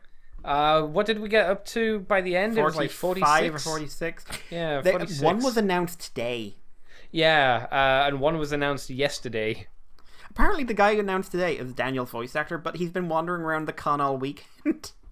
Yeah, and they just decided to make him a guest? Yeah, so he was basically just sort of there, and it was just like, do you want to have a table? Yeah, sure. That's I'm weird. just here having fun. But by that logic, they should make Lindsay Ellis a guest. That's true, yeah. So she's there, and although she's doing a panel with Chris, so she has no standards. Fucking boom, bitch. Jesus, Mikey. Yeah. That was a weird... Are you saying... I've enjoyed watching the panels and stuff from this one just because it was real weird to see other people playing off Chris. Who you don't usually see him because it's not the podcast guys and it's not us or someone like who we're used to. It's people who you never see him with, so it's just like, this is an experience. Look at John Bailey taking it semi-seriously. Oh, poor baby. They just don't understand that with Chris, you just need to know how to handle him. Shove him out of the chair. Take over. Shall I take us on then to, well, I guess not our, but TF Nation's guest announcement. Yes. It was Marty Eisenberg. Marty Eisenberg's going to be coming to TF Nation 2019. Nice. Yeah. Yeah, he's a dude who's worked on Beast Machines as well as Transformers Animated and lots of other things such as the 2003, Jesus Christ, 2003 series of Turtle, Ben 10, doesn't say which one, Spider-Man. Original one, I remember. Which Spider-Man? I don't know, but maybe the 90s. Let's find out. Marty Eisenberg, Spider-Man. Not Spectacular though, right? Maybe he did do Spectacular. All 1994 and Ultimate. Oh, all right, fair enough. He also did X-Men, Batman the Animated Series in some ways, and Gargoyles as well. So he's done lots and lots of things. So, pretty big guy. Pretty important usually stuff. Good stuff as well. Not always, but usually. Yeah, I would agree with that. Mr. Mikey, that's all of our news. Yes. So, I'm going to point this this potato peeler at you and ask, what have you been up to this week? Racist day. That's right. I was both busy and not busy, so I didn't get a huge amount media-wise done. But also, I'm sad because both Genlock and Tokusatsu Gaga are over. Yeah. I'm sad. So TV-wise, I caught up on Rise of the Shield Hero. Oh, Giant Chicken. Giant Chicken. That needs to be a t-shirt. That needs to be a t-shirt just says Giant Chicken on it. And it's got I would be surprised if it's not. She done kicked the balls this time. Yeah. Yeah, she got new talons, yo. Yeah, but good one. Bit of setup and stuff. Introduced a new character. Continued the thing of just we all like him. Not a lot of other people do, but we all like him. Yeah, truth. And also wow, people are dicks. That's oh, you can upgrade if you pay us loads of money. Also, you can't upgrade. Get the fuck out. Yeah, it's you do realize that I'm here to save your world, right? Yeah, and you're trying to make me not upgrade. What? Maybe y'all could go fuck yourself. But I don't think we've gone into it a lot. But the religion doesn't acknowledge the shield hero, does it? Not at all. No. Not, there's the symbol for the spear, the bow, and the sword hero are on top of the church, but not the shield for whatever reason. I'm sure that's going to probably get played into at some point and explained why. We also met the Pope. Yes. Hello, Pope. Wasn't expecting there to be a Pope. He seemed more fair for the most part. Trust not anything. That's the thing. He does have that face where it's I'm only pretending to be nice, but I'm probably an asshole. Yeah, he reminds me of Alexander from bloody Helsing. Yeah, I can see that. Yeah. Which is also things remind me of Helsing. Thanks for that. But no, it was fun. Like I said, just set up kind of stuff. I bet stuff's going to happen with the young lady who was introduced. But yeah. Then watched Geo episode 27, which introduced Gates Revive and his forms, and delved more into the Another Geo thing. And it looks like this is going to be a 3 or a 4-part story, which is very rare for this time of Kamen Rider. Just really wish I the way this plot has been playing out since around episode 2021 is just not great to me. It's quite weak. How Gates Revive comes into the story, I thought was badly handled. There's good Barts in it. There's good Barts in it. But this feels like you're setting up an evil rider in inverted commas in Another Geo, and I mean, he has a reason for being the bad guy, but it's a weirdly weak one. Like, you know how they usually do the guy from your childhood thing, right? It is a guy from the childhood thing, but in no way is there any significance to it. Like, him being from his childhood it's coincidental. Oh, it means nothing, effectively. The reason he wants to kill him is from his childhood, but it's not like they were bestest best buds or anything. That's weird. It's weird, and I suppose it is avoiding the trope, but it's like, okay. It still sounds like it's close enough to the trope. Yeah. Why would you do it? I don't know. Also, like, it really makes me feel they're going to do, and he's going to be redeemed and forgiven. And I'm just like, nah, blow him up. He's not interesting. Mikey. He's not an interesting villain. The Time Jacker stuff, there seems to be something going on there, which is largely just making me wonder who the fuck the Time Jackers are, because they're still showing off their weird powers, and we have no idea where any of it comes from, and we're 27 episodes into it. I was going to say, we're getting real close to the end. What's going on? Like, they're talking about Schwartz, the like the big scary guy of him, and like I'm assuming they're going to do something with him soon, but I've less of an idea. I can't think of any writer villains who are this poorly delved into. Because I know, and it's all like, oh, Omade is coming, and okay, I really hope that's not just a scene of just all the rider suits getting their asses kicked by Gio, because I'll be annoyed. I don't know. Well, I don't know, but going by some stuff in this, Tsukasa's coming back next episode, so that's cool. Still find it weird I'm saying that. And also, I have to admit, I'm not a fan of Gate Survive's designs. No. For either form. None of them. No, like the orange one looks like a walnut. not in the I'm wearing a walnut armor way. I was gonna say, like, what we're talking about, Mikey. There was a great walnut once. Yeah, he was great. He was a good walnut. Yeah, he was a good walnut boy. Good boy. He grew up. He started off bad, but he grew up and learned his lesson. That's right. He just needed discipline. Yep. But like it's why the speed form is just kind of simple. It would work kind of okay, except the head feels out of proportion and the weird shoulder parts. Which is like, you could have done something with those. Anyway, like Gio continues to just sort of be very, very middling. Still not bad as Ghost, but middling. Also, like the Zangetsu stage show is being announced for like autumn release for DVD. And I'm just like, I care more about that. Thank you very much. Although I will say they're going to say we're doing a Zangetsu Kachidoki ride watch. I'm just like, why isn't it a lock seed? Like, I know why it's not a lock seed, but it should be a lock seed. Yeah. Because this is not a stage play which is being done for like the brand new kids. It's a stage play being done for the people who are just sitting there like, I remember when, people were dying left, right, and center. But yeah, so really want to know when that figure art's coming out. What was this thing about Ryuki? Oh, so Ryuki and Shinobi, one of the future riders, is getting they're both getting individual specials.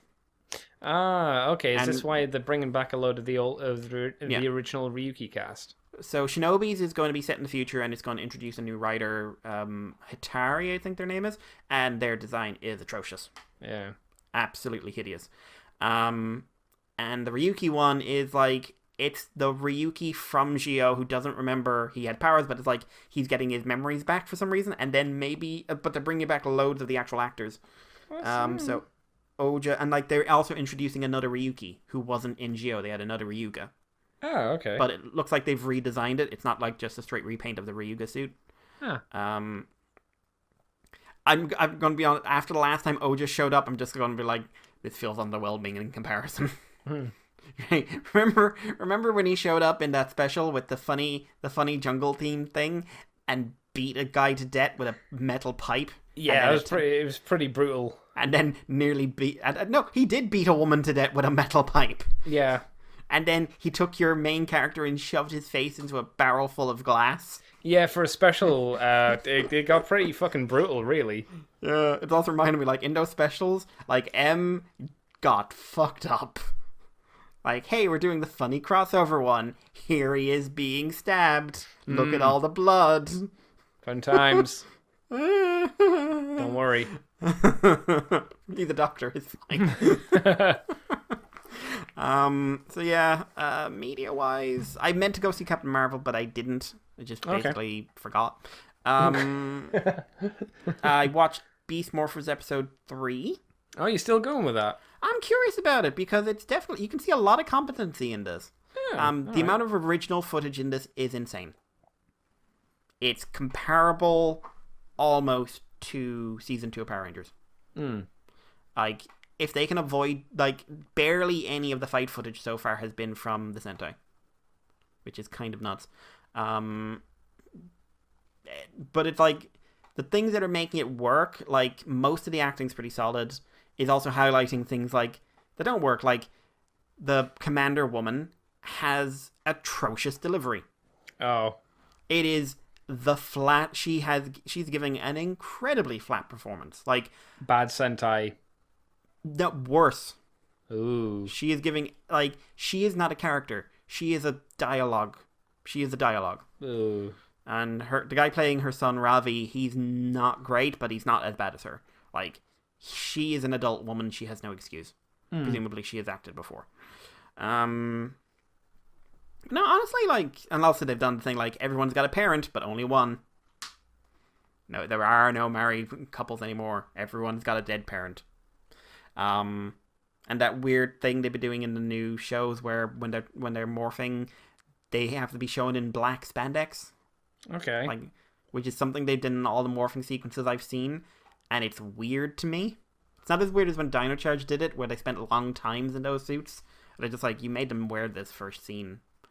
No, it's okay. It's not. It's making me want to rewatch Go Busters. To be completely honest, which is no bad thing. No, that wasn't too bad. It wasn't the best one, but it had a lot of idea potential. Yeah. Also, like, the new show Real Soldier is out at the moment. It's not subbed yet, but it's out. I've watched some clips. That looks very unusual. That does not look typical Sentai at all. In a good way? Well, like, the shots of the Megazord runs. Oh. Like, runs. Like, runs on the mountains like they're running on walls runs. Oh, that sounds more like Ultraman, kinda. Not CGI either. Oh, neat. But you know what? You just summed it up very well. The way the shots are positioned for the mech fights and everything else that I've seen, very ultra feeling. Oh. Very, very ultra feeling. Even the lighting. And from what I've seen from people's reactions who understand the stuff that's going on when it's not subbed, like, it's much darker than you'd expect a Sentai start to be.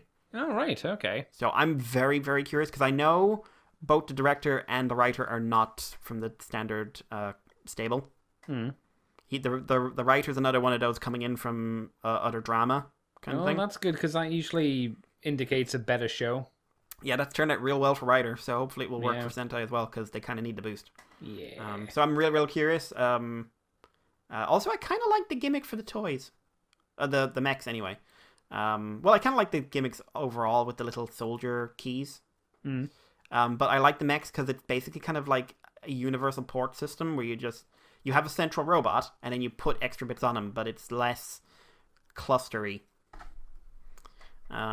Also, the mini plot is previewed and that looks real good. Yeah, apart from that, there were a couple of figures this week. Randomly, apparently during the week, a few weeks ago, this happened and I missed it. Smith's got a weird influx of toys from it last year or the year before last. Oh, that's weird. I mean, it's about time they got something, because each time you've said you've gone to Smith's, they've had nothing for the most part. But they've got, like, the leader class Dragonstorm. Oh, what? Really? Yeah, and a leader class Overlord. Yeah, and they've got a lot of Overlords. I was gonna say, because like a lot of those things went to like not pound shops, but discount stores. Well, these were they were discounted from what they would be, but they're only like 10 euros off, so more like 45 or 50, whatever it was. And I decided I'd pick up Overlord. I had a bit of extra cash in me. I said, fuck it, why not? Treat yourself. You treat myself, boy. He was real fun. He's a real fun, quite simple figure. The transformation is not complicated. It's surprising how well he holds together, considering how soft the connection between the two vehicle modes is. in robot mode. Oh, right, okay. Because I put him together and I was really expecting I'd lift him up and his pants would just fall off. But I shook him a bit and like no loosening or anything. Really surprised because I looked inside. There's not really a connector. It doesn't look like it. Not that I've seen, anyway. He's fun. Really wish I had another figure so I could do Overlord Terra, but very simple though in transformation. So like the engineering side of him's a bit of a letdown, but the robot's nice and posable. They could have worked in a waist joint. Kind of disappointed they didn't. If they had a rotational bit in the connector port, it would have worked. But overall, like, he's fun. He's a nice, chunky Overlord. And I do have a weird, semi-ironic love of Overhorn Leglord from Titan's Return. But he can show up with his delicious accent. Which I can't do. But it's just like, when he showed up, it's just like, I say boy. I was just like, oh my god, I'm having Warner Brothers flashbacks. You're not a chicken. You're not a chicken at all. Are you a chicken hawk?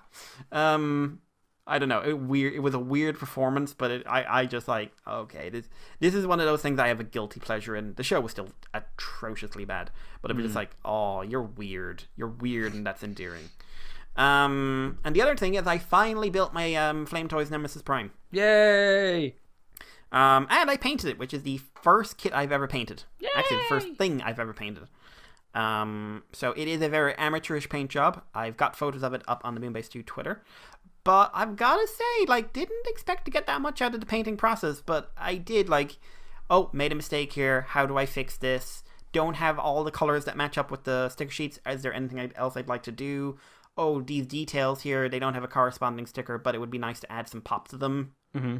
And so forth and so forth. And it was like quite a fun build. The panel lining was oddly one of the more fun bits. Did you have a panel liner Gundam pen, did you? Yeah, I've got like 3 panel liner pens now. What colours do you have? Like black, grey, and something else? Black, grey, and black, but it's a different nib. Oh, okay. But no, I generally went for black just because it popped more. But I looked up techniques and I just like, I could do a black line and be really careful with how I'm doing it, or I could do it really messy and then fade everything out so it looks less like an anime line and more like a sort of weathered highlight. Mm-hmm. So I just went around doing that for all of them, so didn't expect to do that at all. But no, I was really surprised by how much I enjoyed doing that.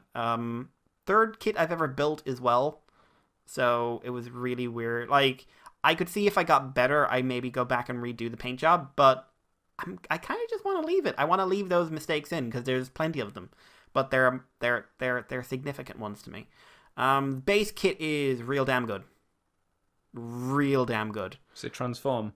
No, it's an Action Master. The posability is excellent. The aesthetic is lovely. For a kit, it's quite solid. It's got a problem from my one where one of the shoulder wants to come out of its sockets.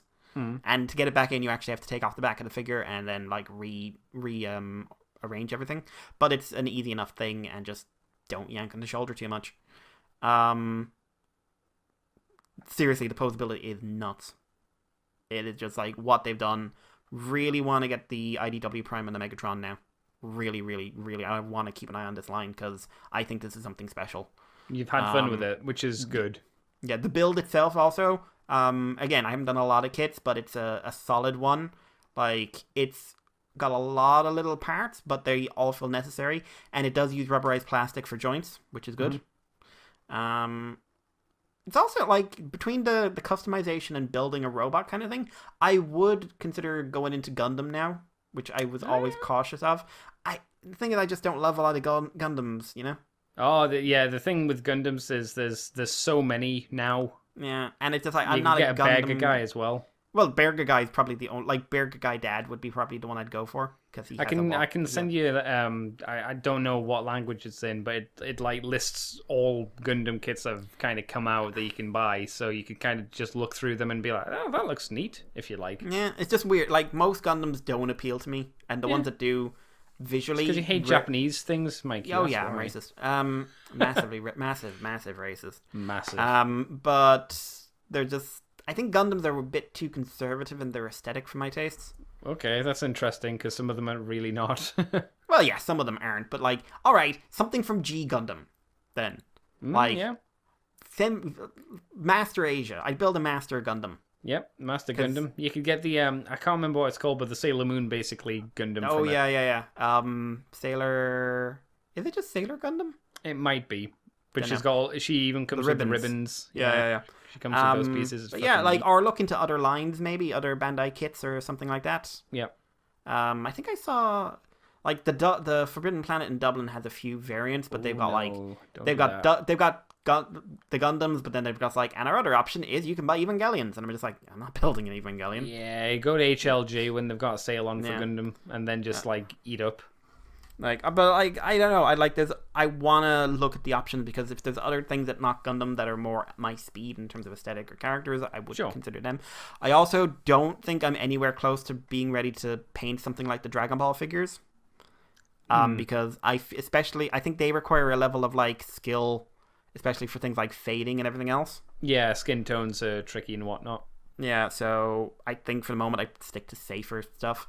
And I'd need to get more paints because I've only got like a few colors. What kind of paints were you using?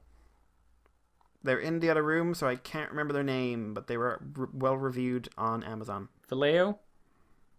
No. Tamiya? They're metallic. I mean, a lot of things do metallic. Yeah, I honestly, like, they're in another room. Army Painter? No. They were a Japanese brand. Mr. Hobby? Is Mr. Hobby a Japanese brand? Yes. Maybe? The only one with a specifically Japanese name is Tamiya, or Tamiya, however you like to say it. I was just really desperate to get ones with teal. Okay. So, but yeah, no, I like them. I like them a lot. Yeah, we'll see. I don't know if I'd get big into kit building. I don't think I would, but I think it was something like if I did from now on, I would definitely consider painting, which is something I never would have before. Mm. Yeah. And that Need was to my buy week. you an airbrush gun. Oh God. Expensive. Behold, fading. What about you, Andy? What did you get up to? I watched a bunch of Kaguya-sama, Lover's War. I've noticed. That is a fucking delightful, happy show, Mikey. The clips you were sending me make me kind of want to look it up. You should. It's a lot of fun. Very small episodes, split into a full 20-minute episode. It's a lot of fun. I'm really enjoying it. I watched episode 10 today, and I was like, oh, this is just fun. Love it. It makes me laugh and smile. It's one of those fun ones. Very highly recommend it.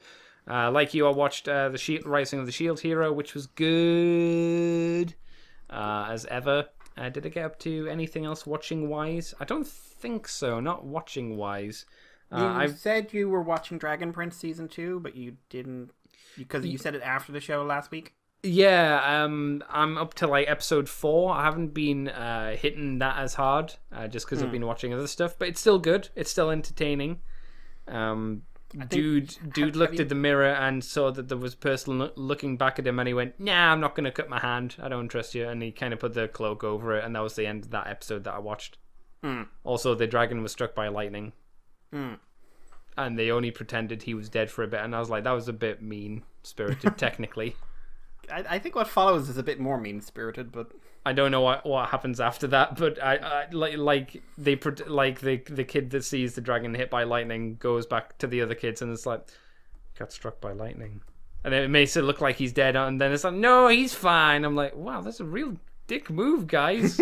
Especially since it's the Dragon Prince, who's a big deal in this story called the Dragon Prince, surprisingly. Don't do that. That's mean. But no, that's entertaining. I got more painting done.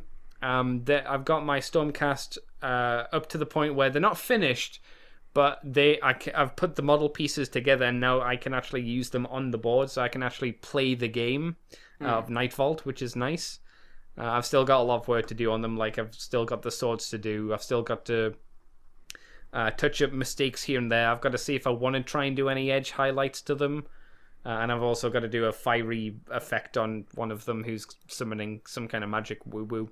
But they're getting there. I'm getting there. So that took some time. I spent a lot of time doing work this week, which wasn't desperately fun. But it's one of those things that you got to do. And I also watched a full playthrough, even though I shouldn't have, but I was like, oh, I gotta now, of Devil May Cry 5. That's a real good game. Looks it. Yep. That's real compelling. Made me was like, oh man, I'd like to buy that. Then my brain was like, yeah, PC probably can't run it that well. And I was like, oh, bugger. PC I'll Maker. wait. Yeah. But no, that looks like a hella good game. It was really. I kept getting slightly annoyed when the action stuff came up, obviously, because I wasn't playing it. I was like, get to the story. I want to know more. I want to watch the fun. Very surprised how many people I'm seeing are saying, like, it could topple DMC3. I think it does. It's got on a game mechanics level, at the very least, it definitely does. Which is kind of impressive considering for the whole stylish character action genre, DMC3 has been kind of unassailable since the mid 2000s. Yeah, it's been held in high regard. I think an easy way you can slap down, oh, why do you think it's better, is in DMC3, from what I recall, Dante could only hold 2 melee weapons at once. And one style. Yeah, and one style, which was always Drove a me bugger. Nuts. That was a good thing about 4, that you could switch styles on the fly. Yeah, you can obviously do that now, but then you've got 4 melee weapons and 4 range weapons that you can switch to on the fly, plus all 4 styles which you can switch on the fly. So the amount of moves that you get in each of those weapons is there's so much. There's so much. I was slightly annoyed when I watched the Angry Joe review when he said he complained about the one move for, it was either Dante or Nero, which was like 3 million red orbs. I thought that was like, because he was complaining about it because it's a cash thing. Yeah. But I was thinking about it, and yeah, it's their way of saying, hey, you can pay $60 and get this taunt. And I was just like, that's very silly. Yeah. But I was also thinking about, I know they're used for reviving, but if you've bought everything in your first playthrough, which, except for Nero, you really should have. Yeah, I don't think you're going to get everything. You're going to get a lot of stuff, though. Because, by the way, Nero has a mechanic that doesn't really come into play until the entire second playthrough. Yeah. Because the fuck. But you could really... I could honestly see you getting at least 3 million per playthrough. I think so. I don't think it's like... The amount that you spend through that game on moves and other stuff, 3 million's not super hard to get, especially with Bloody Palace. And the fact that, yeah, it's 3 million, so it's a lot, but it's for a taunt. Yeah. It's not essential. Because I guarantee that Joe did not fucking taunt in that game, or if he did not do it often. No. I guarantee that most people wouldn't, unless you are hardcore into that game and doing crazy combos and are like, I can taunt safely now. This is the right time to do it. If you were looking for your S rank, like full on, like I am going for like every difficulty S rank, you don't taunt unless you're on your own, and then it's the boring taunts. Yeah, exactly. But also, I would also say, like, any other game, probably from most other companies, especially EA, that 3 million would be for, here is one of the best moves in the game. Here is a full upgrade to your character. Here or a basic combo. Here's a basic combo. Here's 5 different costumes that are not essential, but my god, are they important to this character in terms of like, oh my god, I could play as this version of the character. It feels like so. Here's Sparta's a blue orb fragment. Yeah. not the full the full thing, a fragment of it. I'm still not crazy about the fact that DMC did put microtransactions in. No. But it feels like they did the smart thing of just like, we're making our game, right? And we're going to put in microtransactions. Cool. Are we going to make the game and the player suffer for having those microtransactions in it? Yeah. No, we're going to... It feels like if it wasn't there, you wouldn't notice it being not being there. Which is probably how microtransactions should be. That should be... if you really wanna, you shouldn't. But if you really wanna, you can give us more money, and we can help you effectively scrape through the game, which you shouldn't be doing. But because it doesn't cry, and it actually taunts you when it like, do you want to play easy mode? You dying bastard. Yeah, exactly. But I heard some people complain about the difficulty as well. I'm just like, oh yeah, people said it was too easy, and I was like, well, complete the game, put it on harder difficulty. Yeah, that's the thing. Like, from what I understand, the difficulties are still ass kicking as you get further up into it.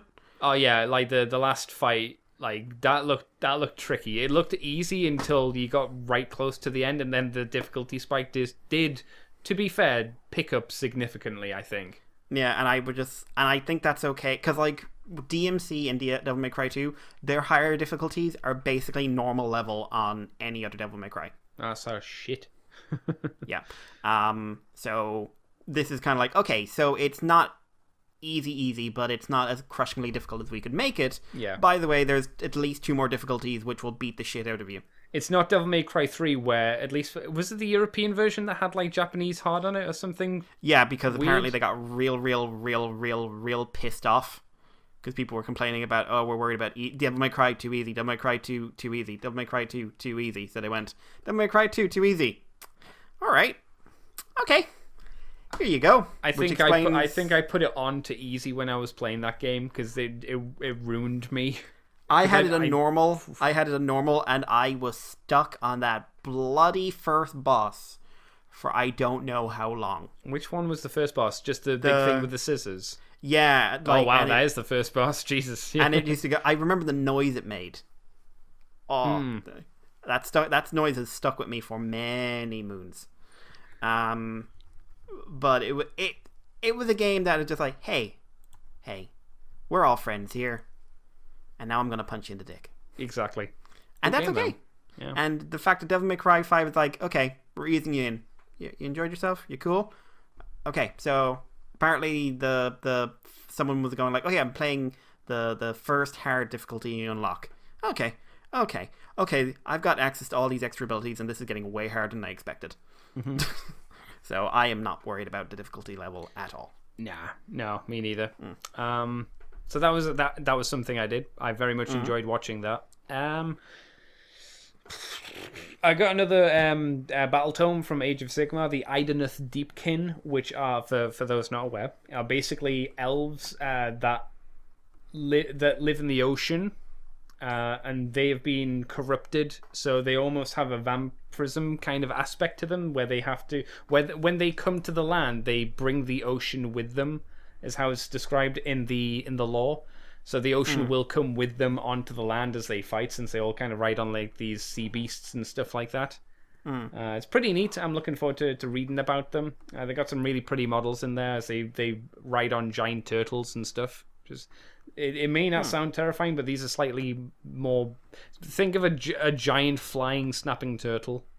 That's not a fun thought. Yeah, I'm not talking about the turtles that you see in, like, Finding Nemo. I'm talking about a snapping turtle, which are not, like, pretty turtles. They are mean. And they are big bastards. Yeah, they are big and they are mean, and you're like, yeah, I'm not... That's not a turtle I want to hug. Because it will wreck your shit. And that's it. That's all of the really interesting things I've been up to this week, as far as I can recall. And I think that'll probably do it for this week, Mr. Mikey, because I can't think of anything else.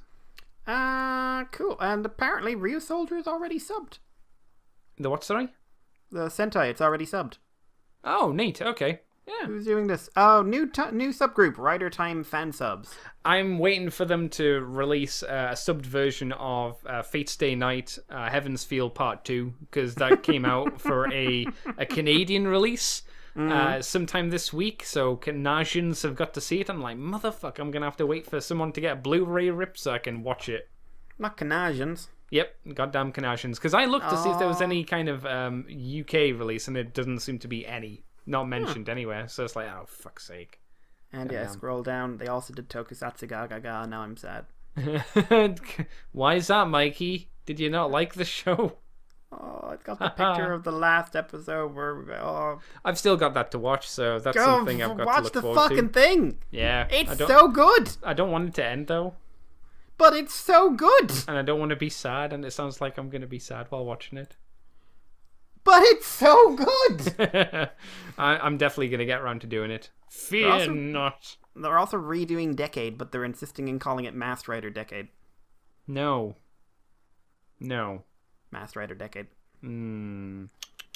Stop being naughty. Oh, no. Decade. Right, well, Mikey, where can people find you on the internet if you want them to? You can find me on Twitter as IrishPaleo, on YouTube as DevilC3. You can send us feedback, guys, if you'd like, via our email address. That's themoonbase2@gmail.com. You can also send us feedback on our Twitter, themoonbase2. If you're on Patreon, we also appreciate anything you send us there. In general, just talk to us. We'll usually try to talk back.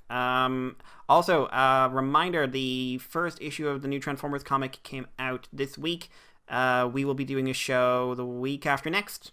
Because Is that's that when the next issue will be out? Or something? Yes.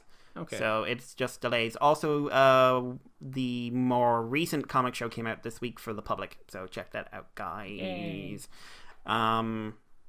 Yeah, and a reminder that the GoBots and Star Trek will be moved onto the Patreon exclusive section, so we don't bog up the main show. So guys, if you want to see our final thoughts on that, remember to go to Patreon. Yes. What about you, Andy? Well, first, I do have some stuff to talk about. First of all, Mikey, I'll ask you to head over to the Moonbase 2 Facebook page, because there's a picture that you'll need to look at. So I won't talk about that question just yet.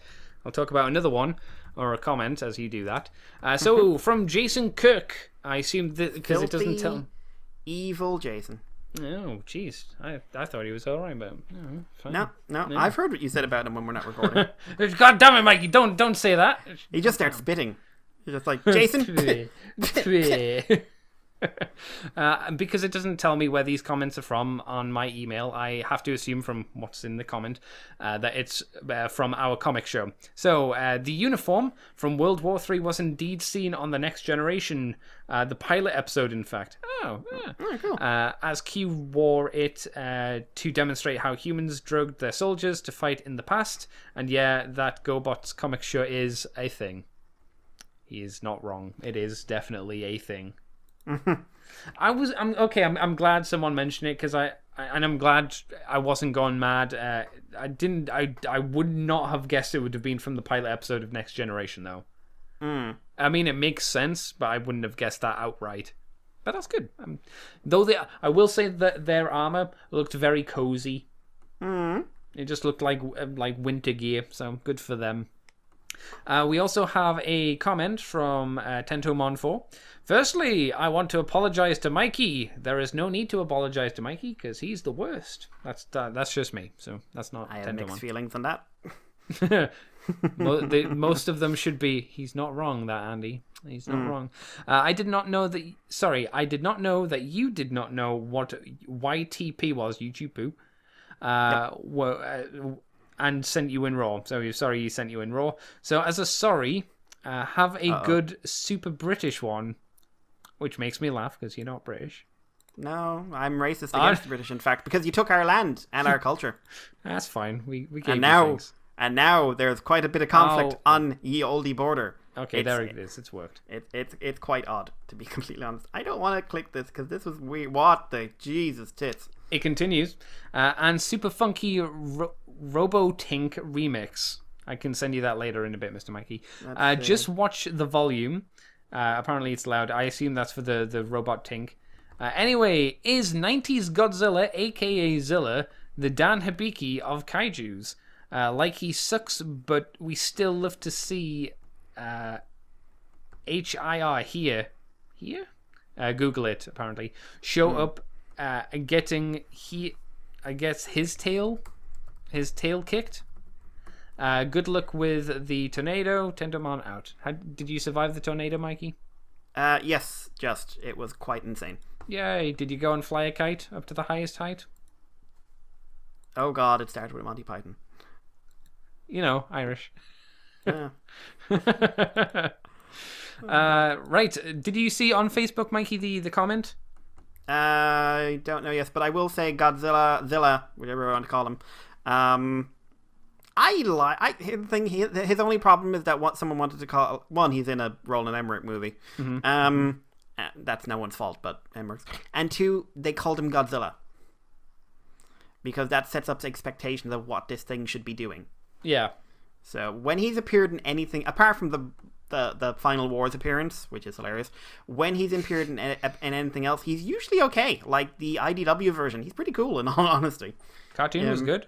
Yeah, that was a real good show. So I would say he's fine when he's just himself and not pretending to be someone else. Yeah. Well, that's Okay, fair. so what comment am I looking for now, Andy? The comment is from Christopher Carlson. He goes, "Hi, Mikey. Yes. A fluffer from the Fluffenhammer." That sounds filthy. It is. Monster. That's a Adam Grifflock and George affair. Ugh. Yeah, the Don't filthiest fluff of Adam. men. I'm gonna be his fluffer at his wedding. I think I can't say what I was about to say, but I'm going to be a good. No, because I like Abby. So no. DM Mikey, Mr. Gruff. No. Ask him. No. Yeah, Fluffer from the Fluffenhammer group here, and while building a Basiladon, I saw a bigger difference between the two units the kit make and what's on their back. See the picture. So now I ask if think that's because of age or gender. Okay, so he's wondering if the differences in the Basiladon from a dino perspective, that's your perspective by the by, Right. it could be due to its age or to its gender. Note that this is not a real dinosaur, obviously. No, I was going to say most dinosaurs don't have an arc of Sotek. I was really hoping you were going to say most dinosaurs aren't real. And then it'd be like, aha, I got you! We've got you! All these years of I've worked so hard to keep the lies. You let the secret out, and now you'll never be let in the paleo community again.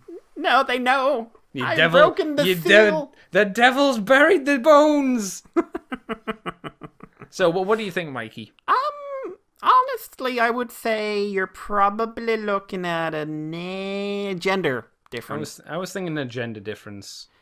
Because the one with the arc of Sutek, the elongated anterior projections.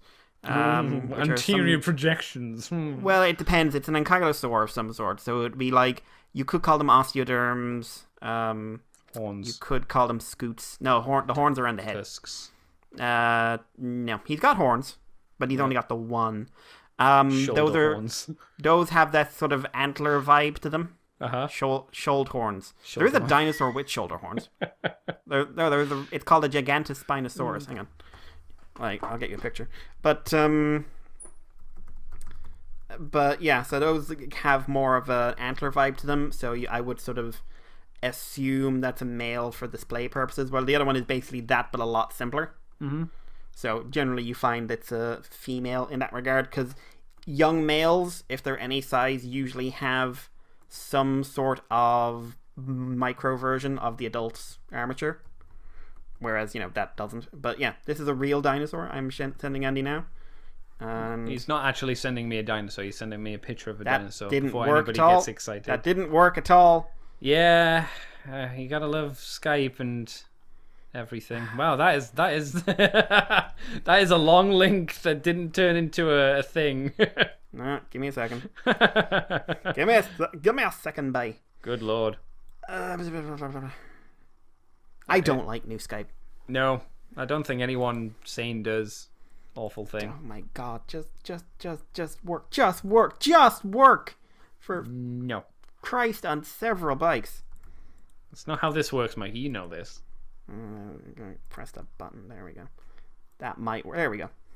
Oh, okay. Yeah, he's got shoulder horns. Yep. Just like the Basiladon. They're just facing the wrong way. Yep. So yeah, I would say that is a gender difference, and I would say the bottom one is a male. Mm-hmm. Because there is actually a dinosaur called Minotaurosaurus, and there's another dinosaur called Tarkia, and Tequila. Basically one That's a drink, kind- Mikey. Yeah. Well, one has a really spiky face, and one doesn't. Apart from that, they're identical. So if I was my money down, I'd say one's male, one female. Could I come to your paleontology talks and like embarrass you? Andy, I once did a paleontology talk where I ended on, have you accepted Godzilla as our Lord and Savior? And the room went silent. And then at the which Godzilla? Final Wars Godzilla or the 90s Godzilla? The best thing was had the slide up, and it was a room about 300 some of the leading experts in the field. Mm-hmm. And at the background, you just suddenly heard this quiet voice. No. And I was just like, okay, escort him out, please. He is a criminal. He is a war criminal. End him. My God. Well, that's a real thing. That really happened. So yes, that would be my answer to that question. Sweet. Well, those were all of the questions and comments that I know of. There might have been more, but I think I covered them all. So you can find me on Twitter as CCTFW, on YouTube as Corporate Commander TFW. You can find this podcast on the Moonbase 2 forums. We're on Twitter, iTunes, Facebook, Libsyn, YouTube as Moonbase 2 Transformers podcast. Ho ho ho ho. Terrible. You can also head over to patreon.com/moonbase2 and do $2 each month for the extended version of From the Files of Teletran 2, and it's also early. And there's also Moonbase Woo Woo, where we talk about non-transformery things in obviously more detail than we have done here, where we also talk about non-transformery I have things. one of those in the works, so I just need to find an hour to record it. It's been remarkably busy the last week. Yeah, cool. Sweet sauce. And you can find my stuff on the ccbunker.weebly.com if you want to go that way as well. So that'll do us for this week. We've talked a lot longer than I thought we would do, Mr. Mikey. Yay! Yay! Maybe this is a terrible thing for the people listening. I don't know. I don't care about them. They don't. Damn. Damn, son. They're far away. Damn. What you gonna do? When he comes for you. Bad Mikey. Bad Mikey. Bad Mikey.